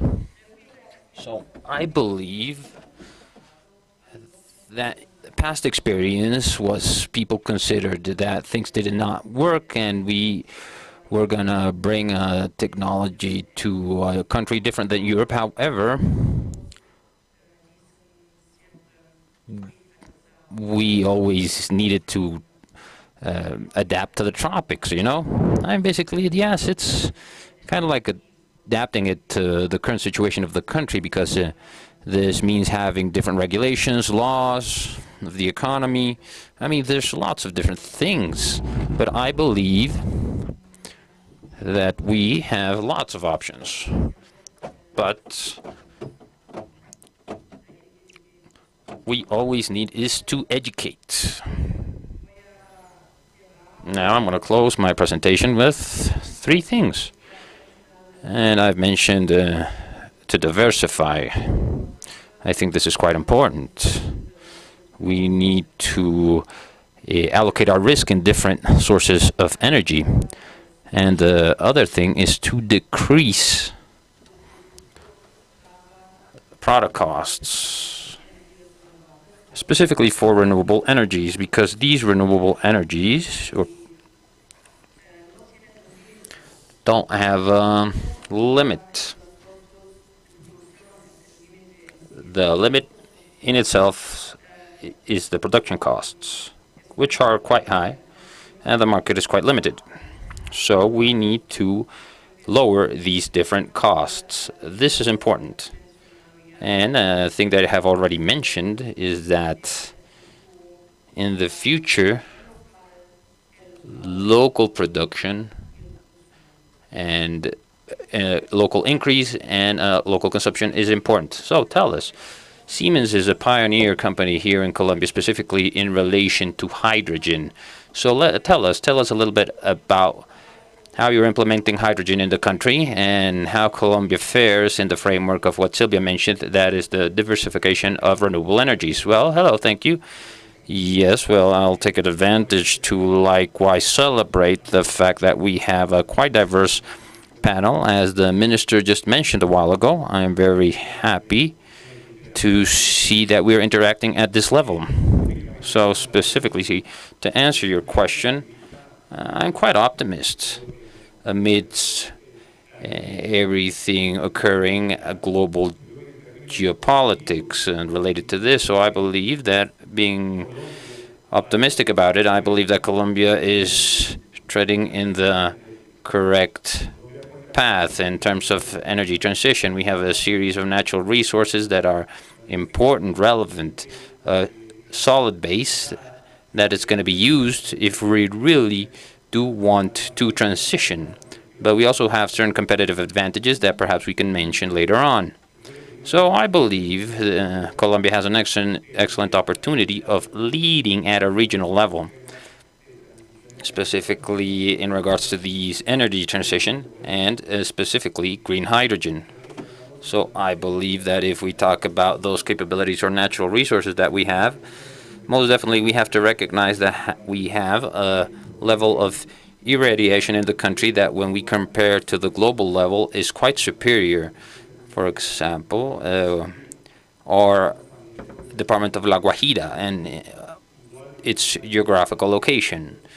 This means we have a quality of winds that surpasses double the global average. That is 9.2 meters per second of wind speed. And this is a differentiation that is going to make us more competitive, comparatively speaking. So in relation to those volumes and those resources, we might have approximately 50 gigawatts of generation of power, renewable, free from CO2, and this is a relevant potential.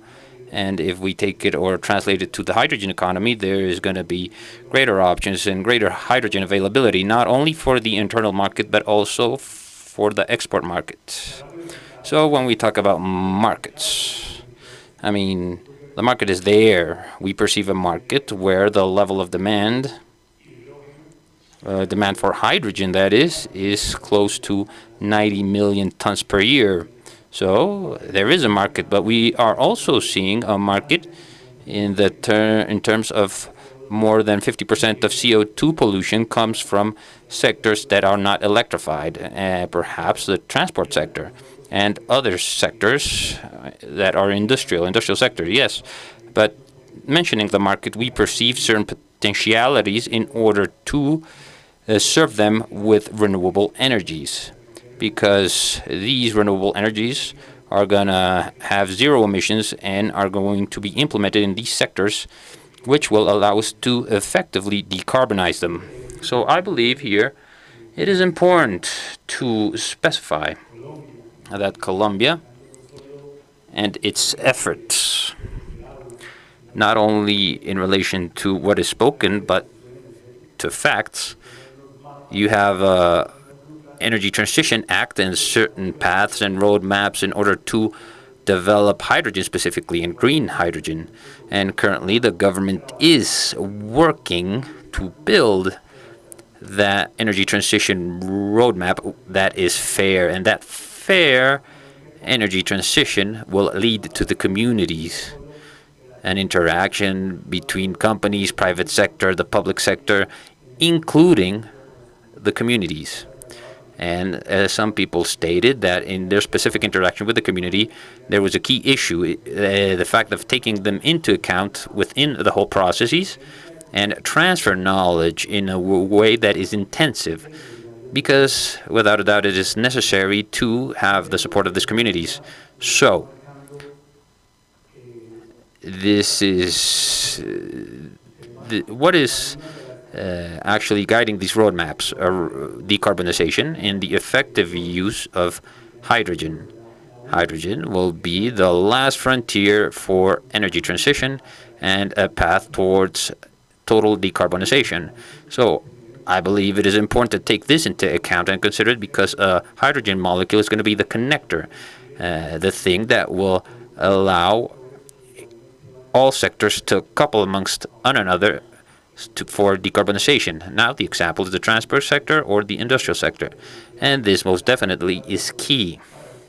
Is key for the whole process and to re-industrialize our country as is being promoted and implementing in our country. So what sectors should be in one way or another directly benefited from this availability of renewable energy and also the application of a green hydrogen? And we need to talk about decarbonization process while refining oil, for example, or treating hydrocarbons. And most definitely here we're going to have fuel, which is conventional, but also with low CO2 emissions. And now we also have the production of synthetic fuels by mixing green hydrogen molecules with CO2. We can also talk about a mix between green hydrogen, in specific pipelines that are operating and that today are transporting gas that can be mixed with green hydrogen in order to serve needs in mass consumption and other industries. Also power, the generation of power. We have the technology to combine green hydrogen with gas in order to generate power. And in a short term, 100% use of hydrogen in order to, as I said, generate power. Now we also talked about mass transport, buses that use green hydrogen as a product to export. This is very important for international markets, of course. And why not? If economies of scale allow it, we can have a green hydrogen molecule applied to fertilizer. And this is key. This is key in this reindustrialization process that the country should undergo. Now, to close my presentation, I consider that we need to take into account certain set of risks for the country. That is, we cannot enter this green hydrogen economy. And I mean, if we don't, it is going to be a risk for the country at the short and midterm. We got to consider that developed economies, such as in Europe, are increasing their investment in millions of euros in order to definitely decarbonize their processes. So if we continue with an economy based on the traditional export of mining products, then most likely we're going to have certain restrictions as to customs tariffs, funding, and most assuredly these markets will decline. So this is kind of like the overall message and food for thought. If many things that we export today to countries such as Germany that are produced from our mines, perhaps in a future they're going to be export of green hydrogen or its derivatives. And I believe this is a scenario that we need to think about. Now, as a final message of my presentation, I believe that we as a company believe that regulatory progress in Colombia is essential, and this requires a joint work between governmental policies, collaboration between countries such as Colombia and Germany, companies in the sector, and society. This is quite important because it means involving the community with knowledge and knowledge transfer in an intensive fashion. And this will allow initiatives and projects that are being perceived in the country become a reality. We have pilots right now with many companies such as Promigas and Ecopetrol, but we also need to talk about projects such as Jamie quoted right now. I mean, concrete projects at an industrial scale, a relevant industrial scale, with an immediate result such as Ecopetrol's project that jointly with companies such as ours and other important companies, as Jamie mentioned, are most definitely be a milestone and a clear target to turn Colombia into an important player in the green hydrogen market. Oh, thank you, Omar. So we've talked in this panel about the importance of education to integrate those communities into many projects so they can benefit. For example, the importance of diversifying. It's not only about renewable energy with wind, but rather hydrogen. Or Sylvia mentioned waste. And it is important not to start from zero, but rather transfer technology and knowledge from countries such as Germany because they are way ahead of us in terms of energy transition. Now, Omar mentioned a couple of issues here. The intent of the energy transition that the government posits should not remain as an intent. And so my question is for all of you is, what do you believe? I mean, we don't have much time, so please be succinct. So what do you think should be applied in addition to what Omar mentioned, so this will not just remain as a well-intention? So I believe the relation between the communities and the government becomes a reality with the relationship of companies with specific projects. And I think this is quite relevant. And my invitation is for all of us to join and enter into agreements between companies and talk about specific problems. And this really gets the ball rolling. And of course, there are many issues, as you mentioned, specifically regarding public policy, regulatory frameworks, that amongst governments are actually being worked on, specifically as to education. But without a doubt, from our own perspective in Ecopetrol, and what we would love to promote is to have specific concrete projects and believe in Colombia's potential, the possibility of partnering with companies such as the one that are here, because this is the true change. We are kind of like in the vanguard of all of this, and we can bring foreign concepts to reality. So, Silva, please tell us, what's your opinion? What Colombia should do so energy transition can go beyond the realm of intention? So I believe that our interests is not only mine, but also my colleagues in the delegation is basically to work in concrete projects. So I believe, or I'm going to repeat myself, I am sorry, because we're going to be here only a couple of minutes, but I believe that this is just like opening the door, and we're going to cross that door, and we are going to exchange knowledge, yes, but I believe, for me, that it is important not only to talk about ecology, but also about economics. So, they both always go hand in hand, because I believe that in the future, we are not going to use less energy, but rather we are going to use more, because population is going to grow. People's income is going to grow. Consumption is going to grow. So I believe the large challenge for the future is to consider how we can try to turn our industry and economies into something that is more sustainable. So I believe there's lots of possibilities of working together, and I'm going to state the following once again. I consider that this process is quite important, specifically for SMEs. I mean, small and medium-sized companies or enterprises. And another issue here, I am very happy to learn that in this first forum, in this first German-Colombian forum, we have a certain gender parity to men and to women. So I believe this is a good sign, you know, a good sample of the future and what we're going to work on together. Two different genders. Yes, we're going to work together. So I think this is very important. And I am very proud, you know, of being part of 10 companies that are actually accompanying our foreign minister in Brazil and here in Colombia. So this is a good foreboding for the future. And one additional issue here,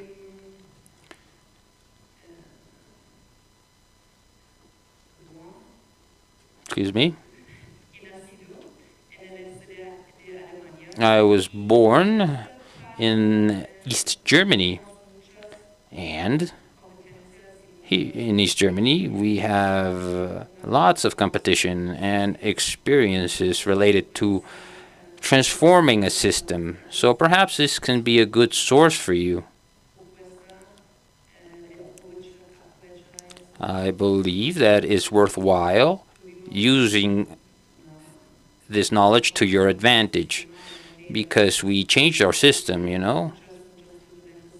We changed our currency in many sectors of our society. So I believe that this can also help you learn as to the future of cooperation. So Juan Ricardo is responsible for closing this panel by providing us the conclusions. And, well, the same question that I asked everyone. So what is missing? What is missing for this to go beyond intention, and so it can be also just and responsible? So I think Jamie is correct. The idea is to try to join companies and projects. Ecopetrol is a leading company in Colombia and has a huge potential and credibility and trust. We don't have the power of Ecopetrol, but we have the capability of entering into partnerships and working with them. And Promigas, I believe the Colombian business group throughout Latin America has shown that it is reliable and it does things responsibly. And I believe the challenge is to build a trust. And I believe that is important, and in consideration that we have the German delegation here, for you to see how we're working with communities in our social work. So I know that in Europe this touches a nerve, and unfortunately there's people that promote disinformation in order to undermine how we work with communities. And one thing that I would ask of you is allow us to show you how we are dealing with very poor communities, such as the ones in Guajira, which require lots of support, and we are willing to provide it. But one sees a couple of NGOs sending messages that are really not a reflection of reality. And if that information goes to the higher ups, this can actually undermine our relations. And so here we offer to you total access and all the information in relation as to how we handle communities.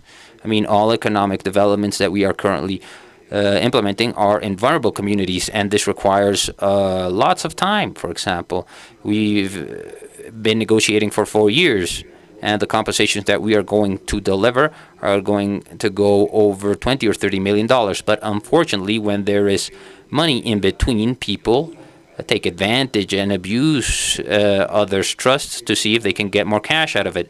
So we require a level of trust, and yeah, you can ask, you can demand, but you have to consider that you are dealing with companies that have the same standards as to community management as any international company. You got to recall that we are public companies that have governmental mandates that are fully committed with the energy transition process. And if we manage to promote that trust, you got to consider that here we have a human talent, we have the resources and the willingness to make these efforts a reality. So thank you, our panelists, for participating and finding a time in your agenda. So I'll interrupt. I just want to close with something very specific as Siemens Energy. Now, energy transition that is fair most definitely has to pass through a transformation, specifically in terms of society. And I believe, as many of you mentioned, ensuring fairness, equity, diversity, and inclusion is quite important. That gives a clear signal of what needs to happen, not only in our society and in Colombia, but generally in the world. And the other important topic here is that we need to accelerate. We need to accelerate in this topic. And I believe that having concrete projects should be the vanguard in order to leverage facts. But we need to consider that we have lots of potential in certain projects in the north of the country. And what we really need to do is to facilitate the conditions so that power can actually reach consumption centers. And if we don't do this, we're going to have molecules, yes, or electrons parked in a certain spot, but will not going to be in future hydrogen molecules, or will not even electrify certain process or reach the communities. Perfect. Now I will finally close this panel. So my colleague Sol Suarez is going to announce the next panel. I mean, we're behind schedule, but thank you very much, all the panelists, for giving us time in your agenda. ¿Qué tenemos en común los colombianos y alemanes? La llegada del explorador y cronista alemán Nikolaus Federmann, quien hizo parte de la Fundación Jurídica de Bogotá. La llegada de Alexander von Humboldt a Bogotá y su encuentro con el botánico José Celestino Mutis para el futuro de las ciencias naturales y humanas. La llegada de la cerveza a Colombia, gracias a la alianza entre Leo Koop y Castelo. La instalación de los colegios alemanes en Barranquilla, Cali, Medellín y Bogotá. El Tratado de Libre Comercio entre Alemania y Colombia, que entró en vigor en el 2012. La llegada del acordeón alemán Hohner en 1968 y con él la creación del vallenato. A lo largo de la historia, Colombia y Alemania han logrado consolidar un estrecho vínculo cultural, diplomático, de negocios y de cooperación bilateral por más de 150 años que ha conducido a innumerables logros. Es así como, desde hace más de 88 años, la AHK Colombia está presente en Bogotá y 15 años en Medellín, con cobertura en todo el territorio nacional, consolidándose como un socio estratégico para la comunidad empresarial de ambos países. Esto nos ha permitido hasta el día de hoy ofrecer soluciones sostenibles para ir más allá, al impulsar el comercio bilateral para el crecimiento y la internacionalización de las empresas, al generar oportunidades para la transición energética y la conservación del medio ambiente, al fomentar la transferencia de conocimiento mediante la educación superior, la formación dual las especializaciones técnicas y la capacitación, al incentivar la innovación, liderando proyectos que le apuestan a la transformación digital y al apoyar el emprendimiento con iniciativas respaldadas por ideas innovadoras. Integramos lo mejor de Colombia y Alemania. En la AHK Colombia, vamos más allá.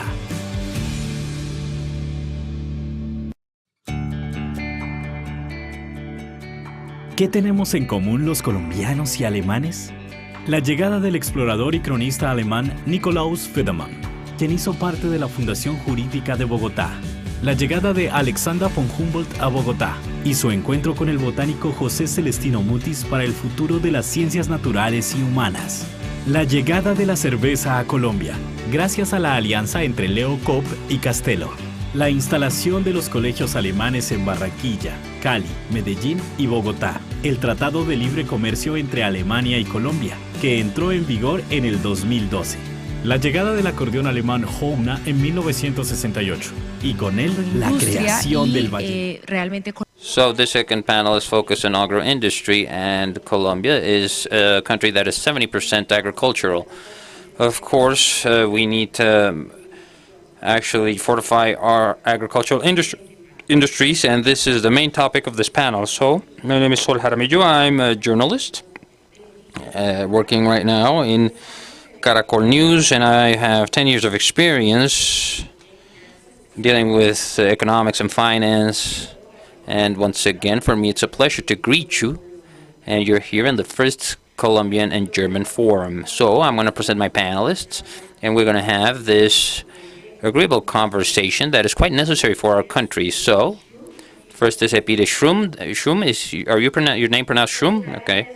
So he is owner of Sumfarmi. This is a company that specializes in energy, and he is also president of BRM, economic group of more than 270 companies, specifically for renewable fuels, energy that is renewable, electric mobility, and biogas. He is also the founder and president of an NGO that actually gives foodstuffs for schools that support the immune system and also provides education in healthy nutrition and renewable energies in Africa. Here we also have María Luisa Monroy. She is director of Países Andinos División Agrícola from Bayer. She has 22 years of professional experience in finance, marketing, and she has led important projects for Colombia, specifically in financial viability analysis for ethanol based on sugarcane that is a reality in Colombia for more than 15 years. And this also reduces the consumption of fossil fuels,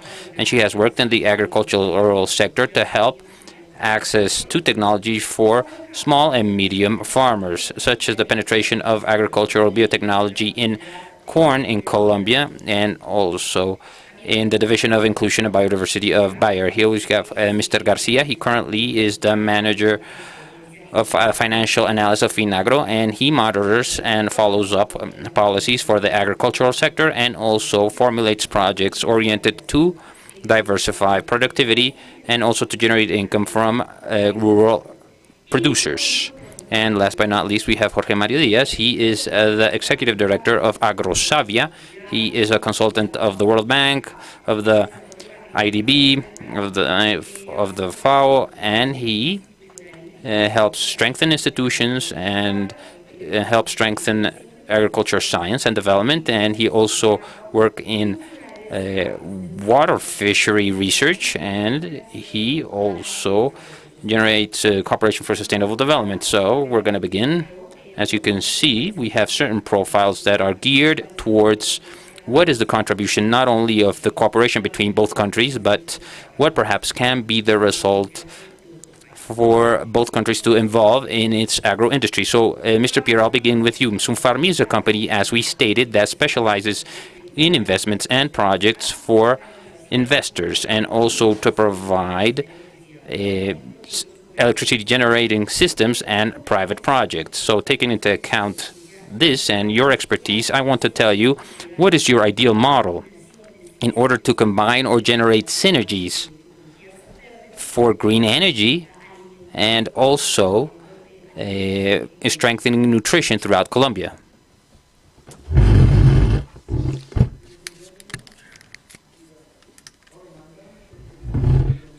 Gracias por esta organización del lado colombiano, del lado alemán. Un viaje muy bien organizado.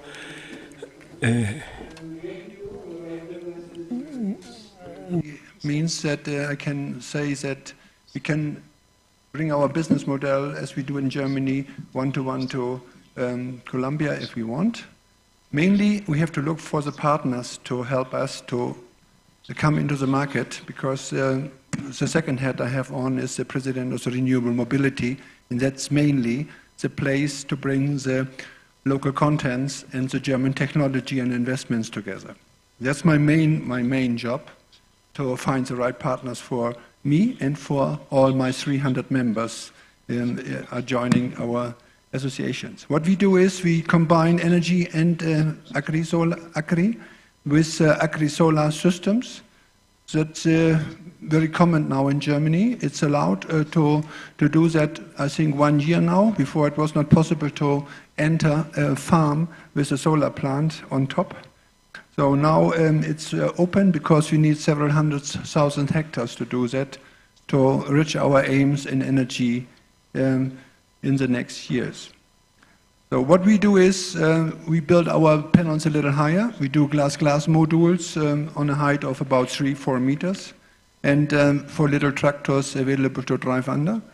And what we do mainly in sun farming is, first of all, because the agro-robotics are not ready in Germany, we use it for beef. We use it for mother cows, we use it for dairy, and we use it for beef, like a feedlot, like a living feedlot, we say, over hundreds of hectares. So we build it over the land. It's not the best land in Germany, very dry land, very arid land in the summertime, no rain, and it helps us to have a lot of grass under the panels much more, because the transpiration rate is less. Very easy. The same we do start now in Brazil, and we can do the same in Colombia as well, with partners if they want it. And we can so use for the cattle and the beef a big amount of their grassland easily to make it happen that we have W's concepts to make food and energy to the same time. We do some 1 megawatt a hectare in Germany. That can be done here in the same way. So 1 hectare is 1 megawatt. And we extend that now to vegetable growing under the panels as well, with the social contents. That is what we did in Africa over the last 20 years.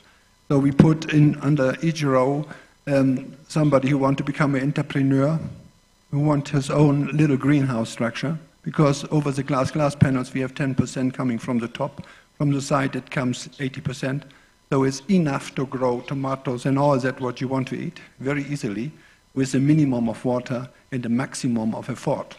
We have 3 harvests under the panels, and you can give it to each of the guys who want to have a job. And that is for your president and even for Lula now in Brazil, a big thing to bring millions of people in their own entrepreneurship, into their own job. That is what we do mainly. So we have a social economic background. And that is what we should do in Brazil, here in Colombia as well, when we think big. When we think big for using our agri-solar plants, I think over thousands of hectares to build these plants. With many thousands of jobs, 100,000 of jobs, if we want to do that, over cooperative using the structures.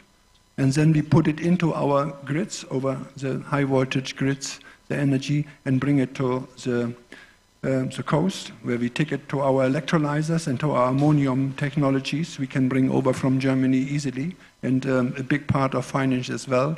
And then we can export a part, I say 50% of that what we earn in ammonia, to Germany to fulfill our demands, and the rest, I think 50% can stay in the country to become fertilizer or ship fuel, directly ship fuel. Ammonia you can use for ship fuel with some additives as well.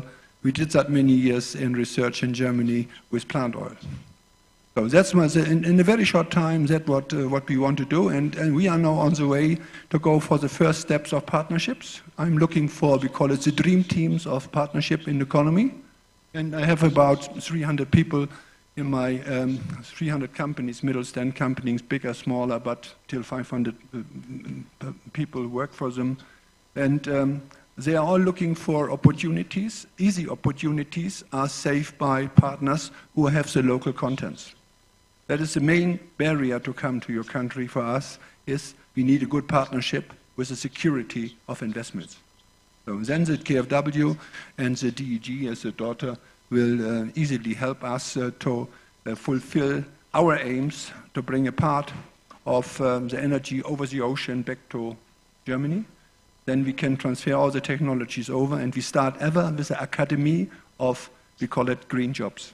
And that is the first step now. I'm looking for a green job academy to build this up for electricians, for people who have installation experience a little, so that we can train them up and give them the qualification of the new technologies in solar mainly, or in heat pumps, or in other things who are available and necessary for the energy change now, even in your country. And then we get our, we call it German Colombian Academy on a very high technology level, where we have both sides a lot of good things for your market and our market, when we give about half of them a visa to work a time in Germany, and when they come back, they are the best franchisers we can have. So that is in a very short way that what we do, and all my colleagues here, they are all out of different kinds of areas in this area, and they are all happy when we can make secure circumstances in partnerships that our investments are not in danger. That's the only thing what I have to say. Thank you. Qué buena noticia nos acaban de dar, ¿no? No solamente es las inversiones, lanzar de una forma mucho más acelerada en la tecnificación del campo, ya que siempre lo hemos dicho, en Colombia la verdad en cada gobierno siempre ha estado como el foco de tecnificar, de diversificar, pero nos hemos quedado como rezagados. ¿Cuál es esa importancia y cómo lo podemos hacer de una manera más acelerada? Bien, pues muchas gracias primero por la invitación. Creo que para Bayer es muy importante estar en este foro. Somos una empresa de ciencias de la vida, muy reconocidas probablemente por la aspirina y el Alka-Seltzer, que seguramente todos han consumido, pero nosotros somos líderes en la producción, en la innovación y en la ciencia agrícola en el mundo, y muchas personas desconocen eso. Entonces, tener la oportunidad de estar acá es de real importancia para nosotros. En ese tema específico de la tecnificación, Colombia tiene gran vocación agrícola, como sabemos, más de 15 millones de hectáreas potenciales de cultivos, aunque no las estemos utilizando todas, como comentó la ministra, y tenemos un rol muy importante en acelerar esa productividad. En los últimos 20 años el país ha progresado en mejoramiento de semillas, en el uso de biotecnología agrícola, que ahora les cuento un poco más, en parte modernizar el... In modernizing machinery and in beginning to digitalize certain functions. But we're in the tropic, and to produce in the tropics is quite different. That's why we are trying to bring in tools to increase productivity and sustainability in agriculture in the tropical area. For example, when you produce in the northern hemisphere, in the US and Europe, a corn producer faces 80 different diseases, and to produce in Colombia, the producer has about 130 different enemies there in nature. So to be equally productive and equally profitable, you need a different kind of tool that make it possible to succeed in the tropics. And that's what we really need for technification. In biotechnology in corn, this is for small, medium, and large producers. Producers have many producers in Cauca using these improved seeds, reducing environmental impact and requiring less products to protect the crop. And also in the eastern plains, in the Llanos Orientales, we also have that. That's an important tool. So we have 20% more productive people and using 15% less inputs, so they have a better certitude of profit. And we are trying to work to create access. There's also phytosanitary products that are tools for insects and different plagues that are much more intense in the tropical area. What about the empathy of these producers? When you go to the supermarket here and you eat a banana, you drink a coffee, you buy flowers here in Colombia, or in Europe, or in Germany, behind that there is a producer. There's always a producer that in the wind and in the sun and the rain was taking care of this crop and trying to get it to the table. And for this, we want a better balance between regulations and restrictions that producers have. It's hard to be successful with production because of restrictions, and to the extent that the tools and the products that they have are coming into the market quicker and quicker than, so regulation is sometimes moving ahead of production. We commit to innovate. Every product that we bring has taken 10 years to develop, and hundreds of thousands and billions of euros are invested in each product in order to meet all of this quality and security standards to have good food. But for us, it's important that there should be a space for us in the short place. In the midterm, looking at products and integrated solutions, we're trying to help to digitalize the agriculture, data management, artificial intelligence. We want to give more predictability to the rural grower. The severity of a plague, the climate, the rainfall, how your crop will be affected, so you have less uncertainty and are more comfortable working.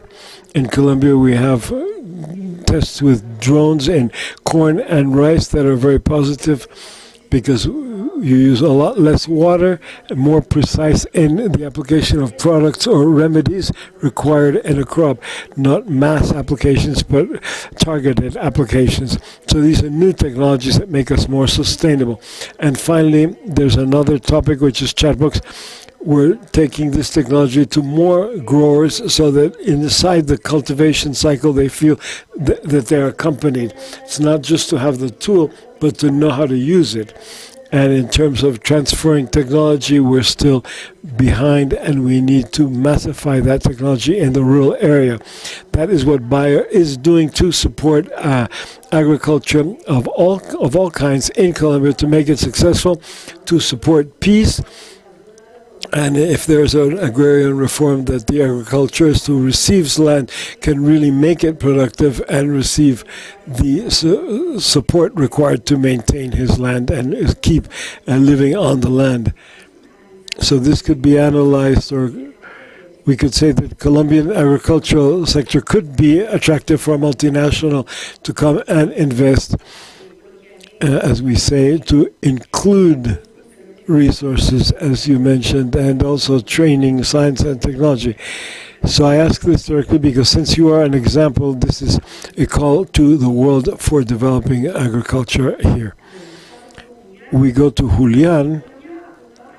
Colombia is looking for sustainable traceability in agriculture, and we're looking at digitalization, quality, improving soils, inputs, training, regulation, cooperation, and water management. Finagro, what are your lines of finance? What companies could be included, and how could you have an effect on developing Colombian agriculture? Finagro. Good day to you all. Two different questions. Financial lines we offer for sustainability, and what companies can we work with. But first, let me tell you what Finagro is. I work in a bank, a second-floor bank, that loans to agriculturists in Colombia. We have about $10 million. We are loaning about $7 billion a year to 900 producers at and to 330,000 producers receive FINAGRO support every year, not only for sustainability, but also for investment, for production, for refinancing debt in over 900 municipalities in Colombia. So we've been working for over 35 years, and this is a function that we execute to produce credit for agriculture in Colombia. Without investment, without credit, it's very difficult to adapt technology and the research that you have discussed, that Bayer does, or that Jorge Mario will discuss. It's hard to implement all this, because implementing technology requires investment, not just investment and cost, but also there's training for producers. So telling you where I've come from, I will tell you what you have asked. We have a number of lines and that emphasize mitigation of climate change and sustainability. This entire portfolio, 7 billion, about 0.7 and 0.9 billion are devoted to financing sustainable activity, mitigating climate change. This has been growing very slowly. We have to go much faster, but it's important to mention that sustainability has production costs that are higher for producers than conventional activities.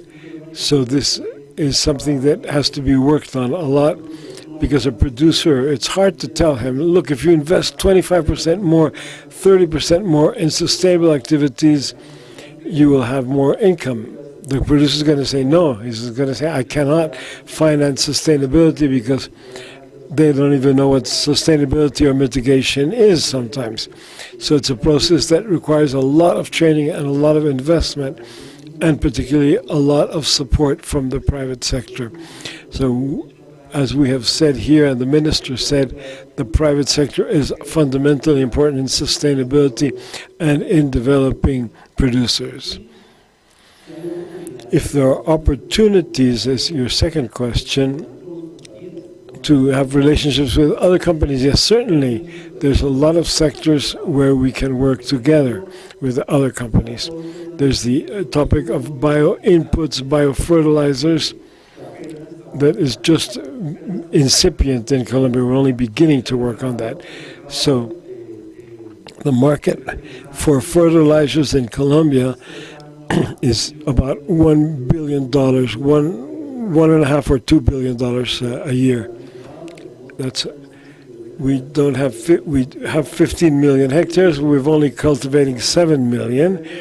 About 30 million hectares in ranching that also require inputs, but also transforming towards bio-inputs and fertilizers.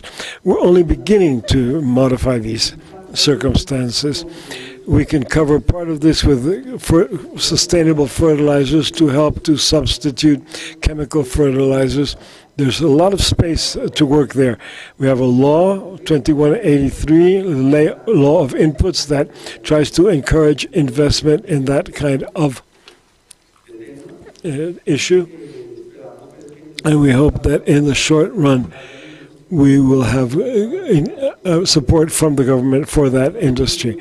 Another kind of industry is renewable energy. FINAGRO also has lines for renewables that the private sector could also work with. And there we are very much at an early stage. In renewable energy, in solar panels, we have some special lines for social panels in agriculture. And that last year we only covered about $20 million in those lines. So very small. $20 million of $6 billion that we loan out a year is nothing. The year before that, it was $15 million. So there, in that field, there's a very much development to be had. Now, to end, there is space for investment. There is space, especially for private investment. There's a lot of things to be done. I continue with Jorge Mario. Agrosaria is a research in agriculture, contributing to climate, to improve productivity and competitiveness in agriculture. Looking at that, my question is, in the midterm, do we have strategies or alliances with the German government to enter this technological field? Thank you.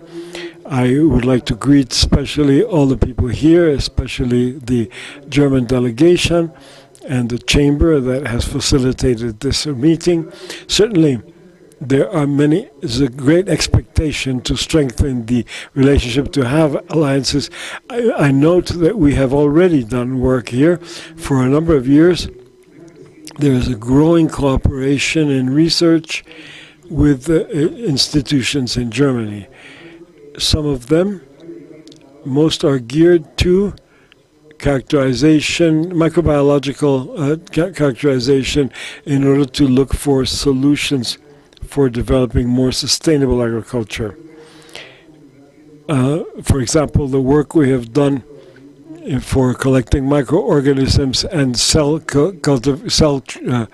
cultivation, micro-characterization through technology. We've worked with the Rostock University in enriching compost, introducing bacteria that will grow it.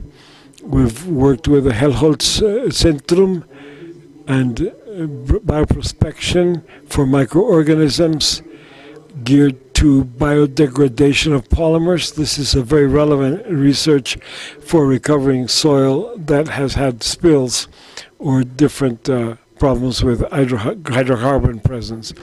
And today we had a chance to, beyond the agreement found by the Minister Lopez and Food Minister from Germany, we have a work agreement and a letter of intention with the Julius Kuhn Institute.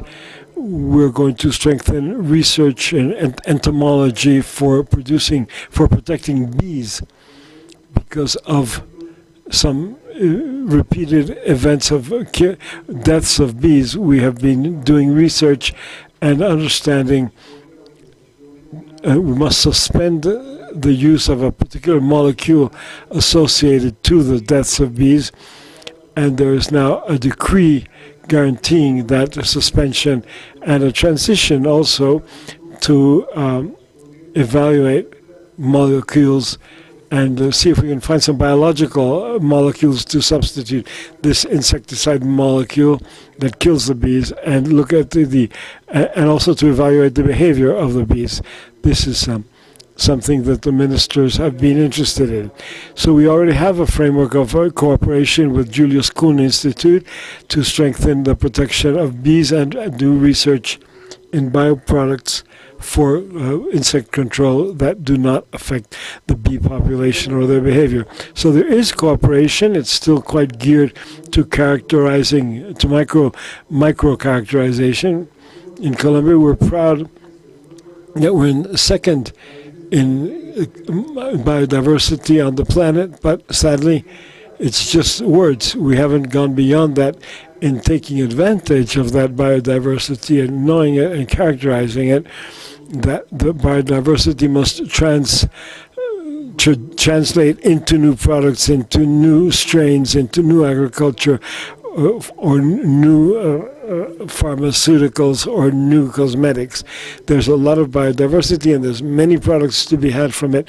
So research is fundamental here. We need to go forward and in trying to use our biodiversity in production and in scaling up bioproducts geared especially to sustainable agriculture. And issues like Maria Elisa mentioned, where there's a lot of development, but with no concrete alliances yet, we could begin areas like agriculture, in climate intelligent agriculture, in controlled environments, in processes. There's many other topics where AgroSana has been working, and there's advances in other institutions in the country, but I think there's space there for more institutional, more formal cooperation with Germany.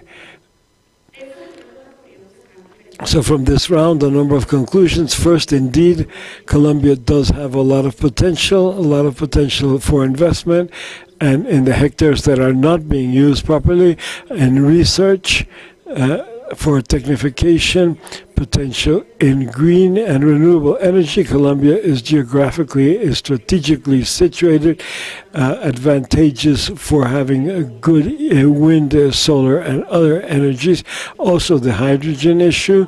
So from what I have listened to from our four panelists is that Colombia does have potential.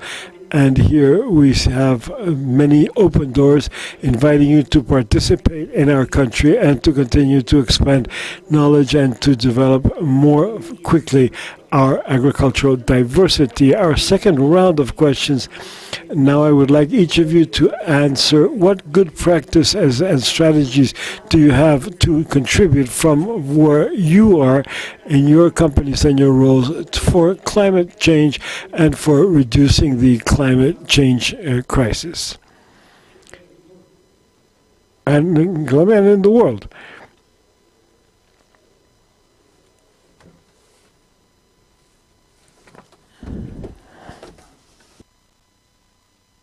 Lo que hacemos es una muy buena herramienta para hacer lo que usted quiere ahí cuando increasement employment and the job creation for people who need income. Then you have 3 points you have an advantage in, and if you can combine that, you have the best climate change, we call it economically machine, what we can bring over. Food and energy or agri-solar is the most efficient job creation and environmental tool I know. And I know a lot of these tools. And I think that what we now do is the best, what we developed in the last 30 years for the aims we have to fulfill, that nobody in the world is hungry anymore. And we need to reduce our CO2. And we need to make many, many people happy to have a job. In our case, it's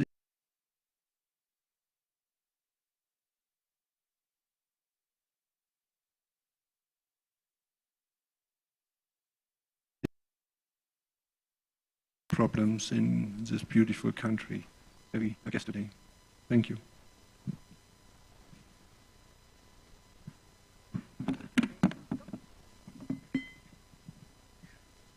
Para nosotros en el agro me parece que la sostenibilidad y el cambio climático. In agriculture, I think the sustainability and climate change is what moves us and will make it possible in the future for us to maintain ourselves in the business and be able to meet the responsibilities of feeding the population that is growing. Bayer globally committed publicly, we call 30-30-100, where we will make an effort and focus on furthering climate change solutions. The 30% is 30% to reduce the environmental impact of our products, and 30% reducing the effects of greenhouse gases derived from agriculture, and to improve the living standards of 100 million small agriculturalists in the world. Based on this commitment, there are certain specific actions that we are taking. I could mention the agreement of living in the Americas, a project, a public and private project where Bayer contributes with ICA as the international, and the Colombian Ministry of Agriculture also is a signatory.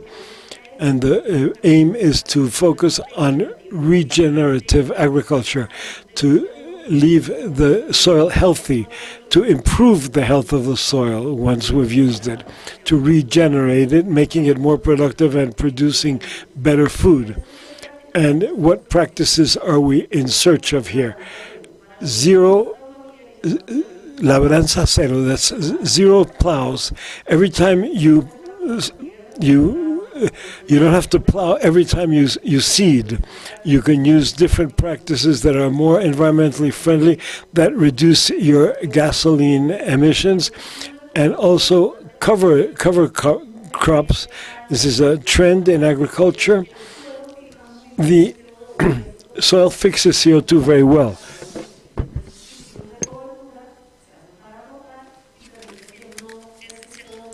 And the idea is to hinder CO2 from reaching the atmosphere. So this is a way of being friendly with the environment. I mean, crops needs to rotate. The idea, monocrops are not that good. So the idea is to improve soil health in order to generate a greater and more sustainable production. So with all of these techniques, what we're doing is we're launching a project within Budget called Pro Carbon. And here we have a pilot with 2,000 farmers from Brazil and Argentina.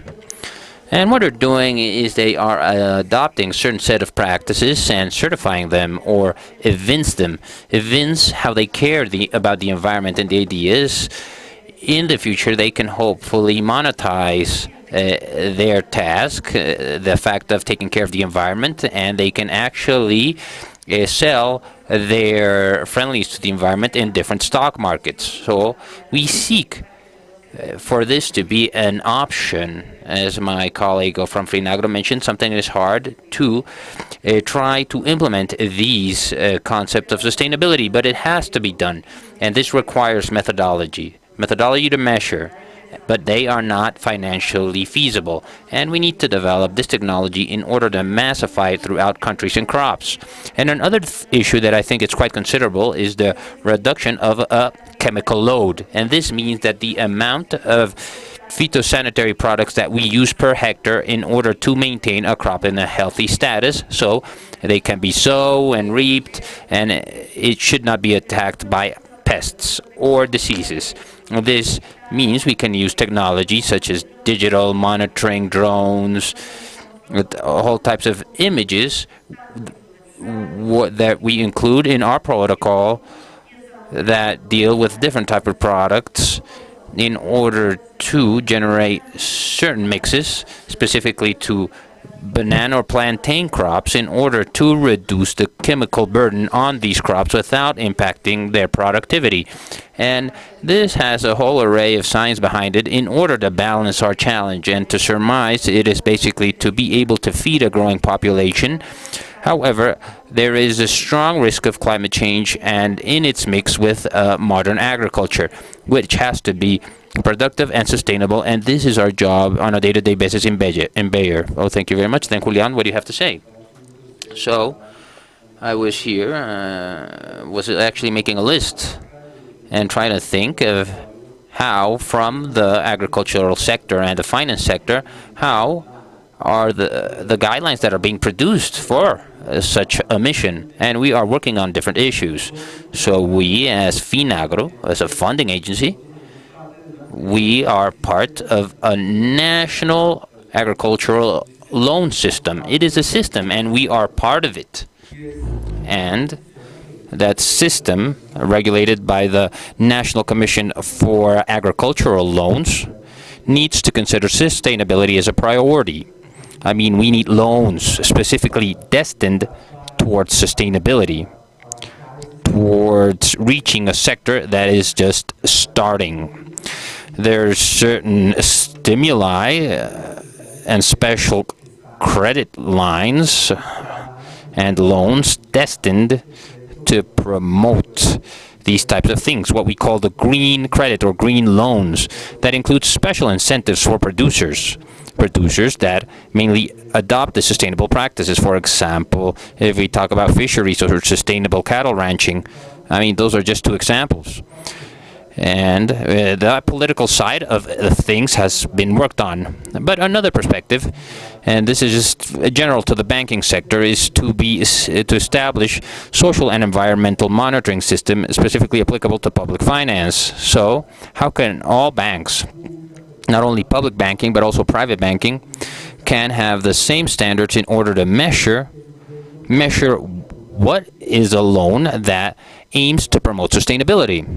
Because we, as a second-tier bank, we have a balance close to $12 million and $1 billion divided between 25 banks. And how can we give these 25 banks the same standards?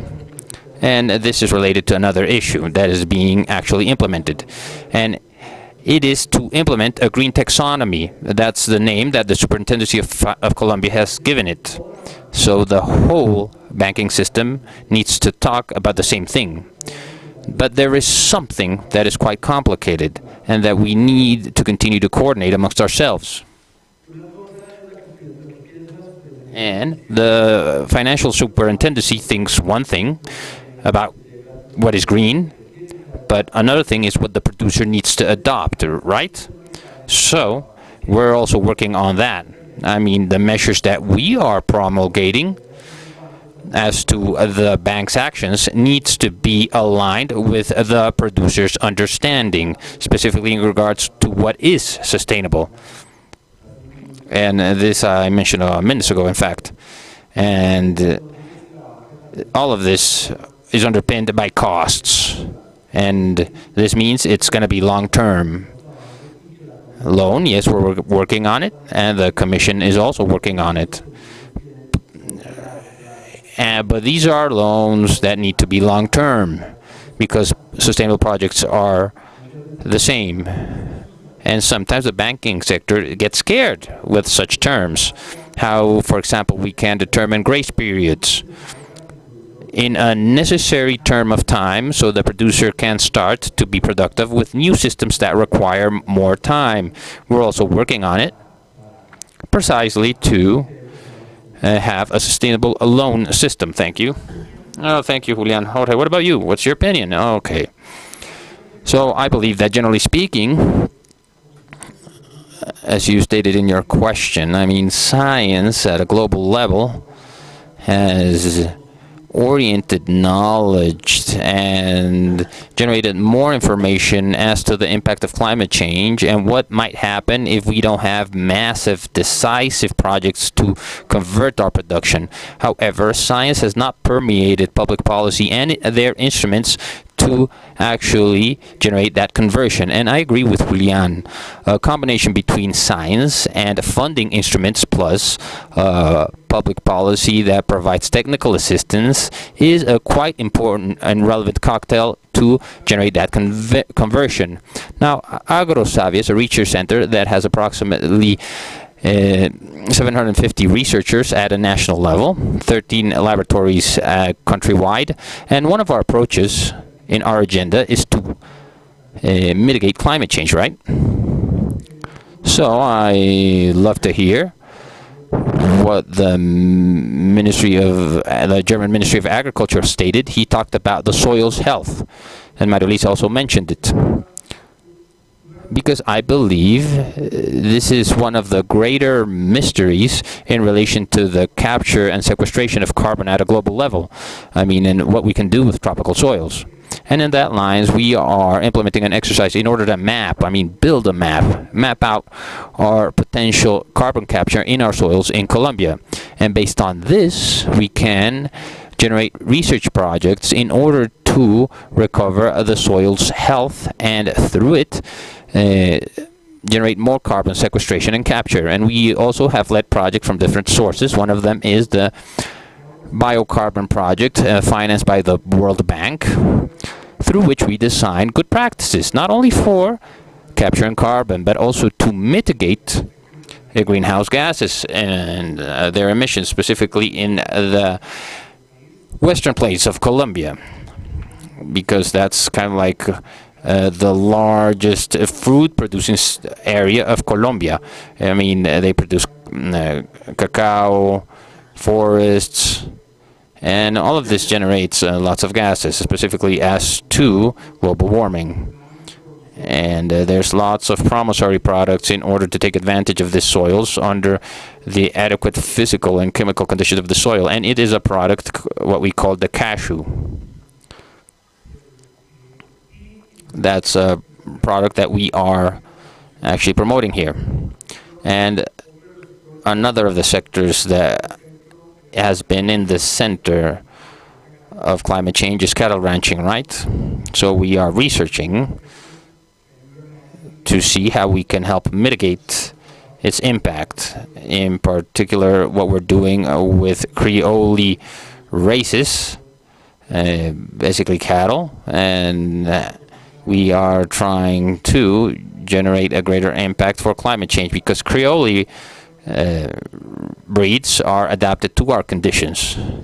And climate change here in Colombia is expressing itself in more pronounced drought spells, and specifically in the rainy season we're going to have more pronounced showers, and this will generate disasters and flooding. However, our research is oriented in order to generate materials that can resist those extreme weather conditions with materials that are more resilient. And in cattle ranching, we're trying to combine animal genetics with Creole breeds and the use of specific pastures rotated with legumes that perhaps can give a greater dynamism to the soil. And also we are working on the genome and on the gut of the cattle to try to decrease methane that is expelled by the cattle. And for this, we are also working with probiotics in order to improve nutritional levels. We are also, we know Bayer is an expert in genetic improvement, and what we want is to generate resilient characteristics for a specific climate, but perhaps also additional ones, nutritional ones, geared towards vulnerable peoples that actually have certain food insecurity, and those communities are quite numerous in Colombia. And Julian also mentioned that another promissory affair is bioproducts. We need to take advantage of biodiversity, but this needs to be translated into a biopesticide, a biofertilizer, or a probiotic. And we've done many things in this regard in order to reduce the chemical burden that Elisa mentioned, and this is fundamental in order to recuperate the health of the soil and generate more sustainability in our productive systems. So our research agenda is quite extensive, and most of it is done in partnership with other research centers, for example, universities at a global level, and we have a large and ample collaborative network. And well, we're doing our best, and we put it at the service of this collaboration that we have with this German network of institutes. So, Jorge, thank you very much. So as this second round for climate change, I might highlight public policies, right? This is kind of like the foundation of our country, of our development, specifically our agro-industrial sector. And I hope what we're stating here can actually accelerate their implementation, to have healthier food, reconvert the soil, have more loans that are essential for loans. And Peter, you're welcome for that solar reconversions in our country. All of these are conditions that let us say, once again, Colombia is a country worth coming to invest in, and also help in our economic development. And of course, you're all welcome, the German team. We are always going to receive you here, so you can continue to share your ideas and your knowledge so our country can continue developing. Thank you very much, all of you, for being here with us, and for me, it was a pleasure.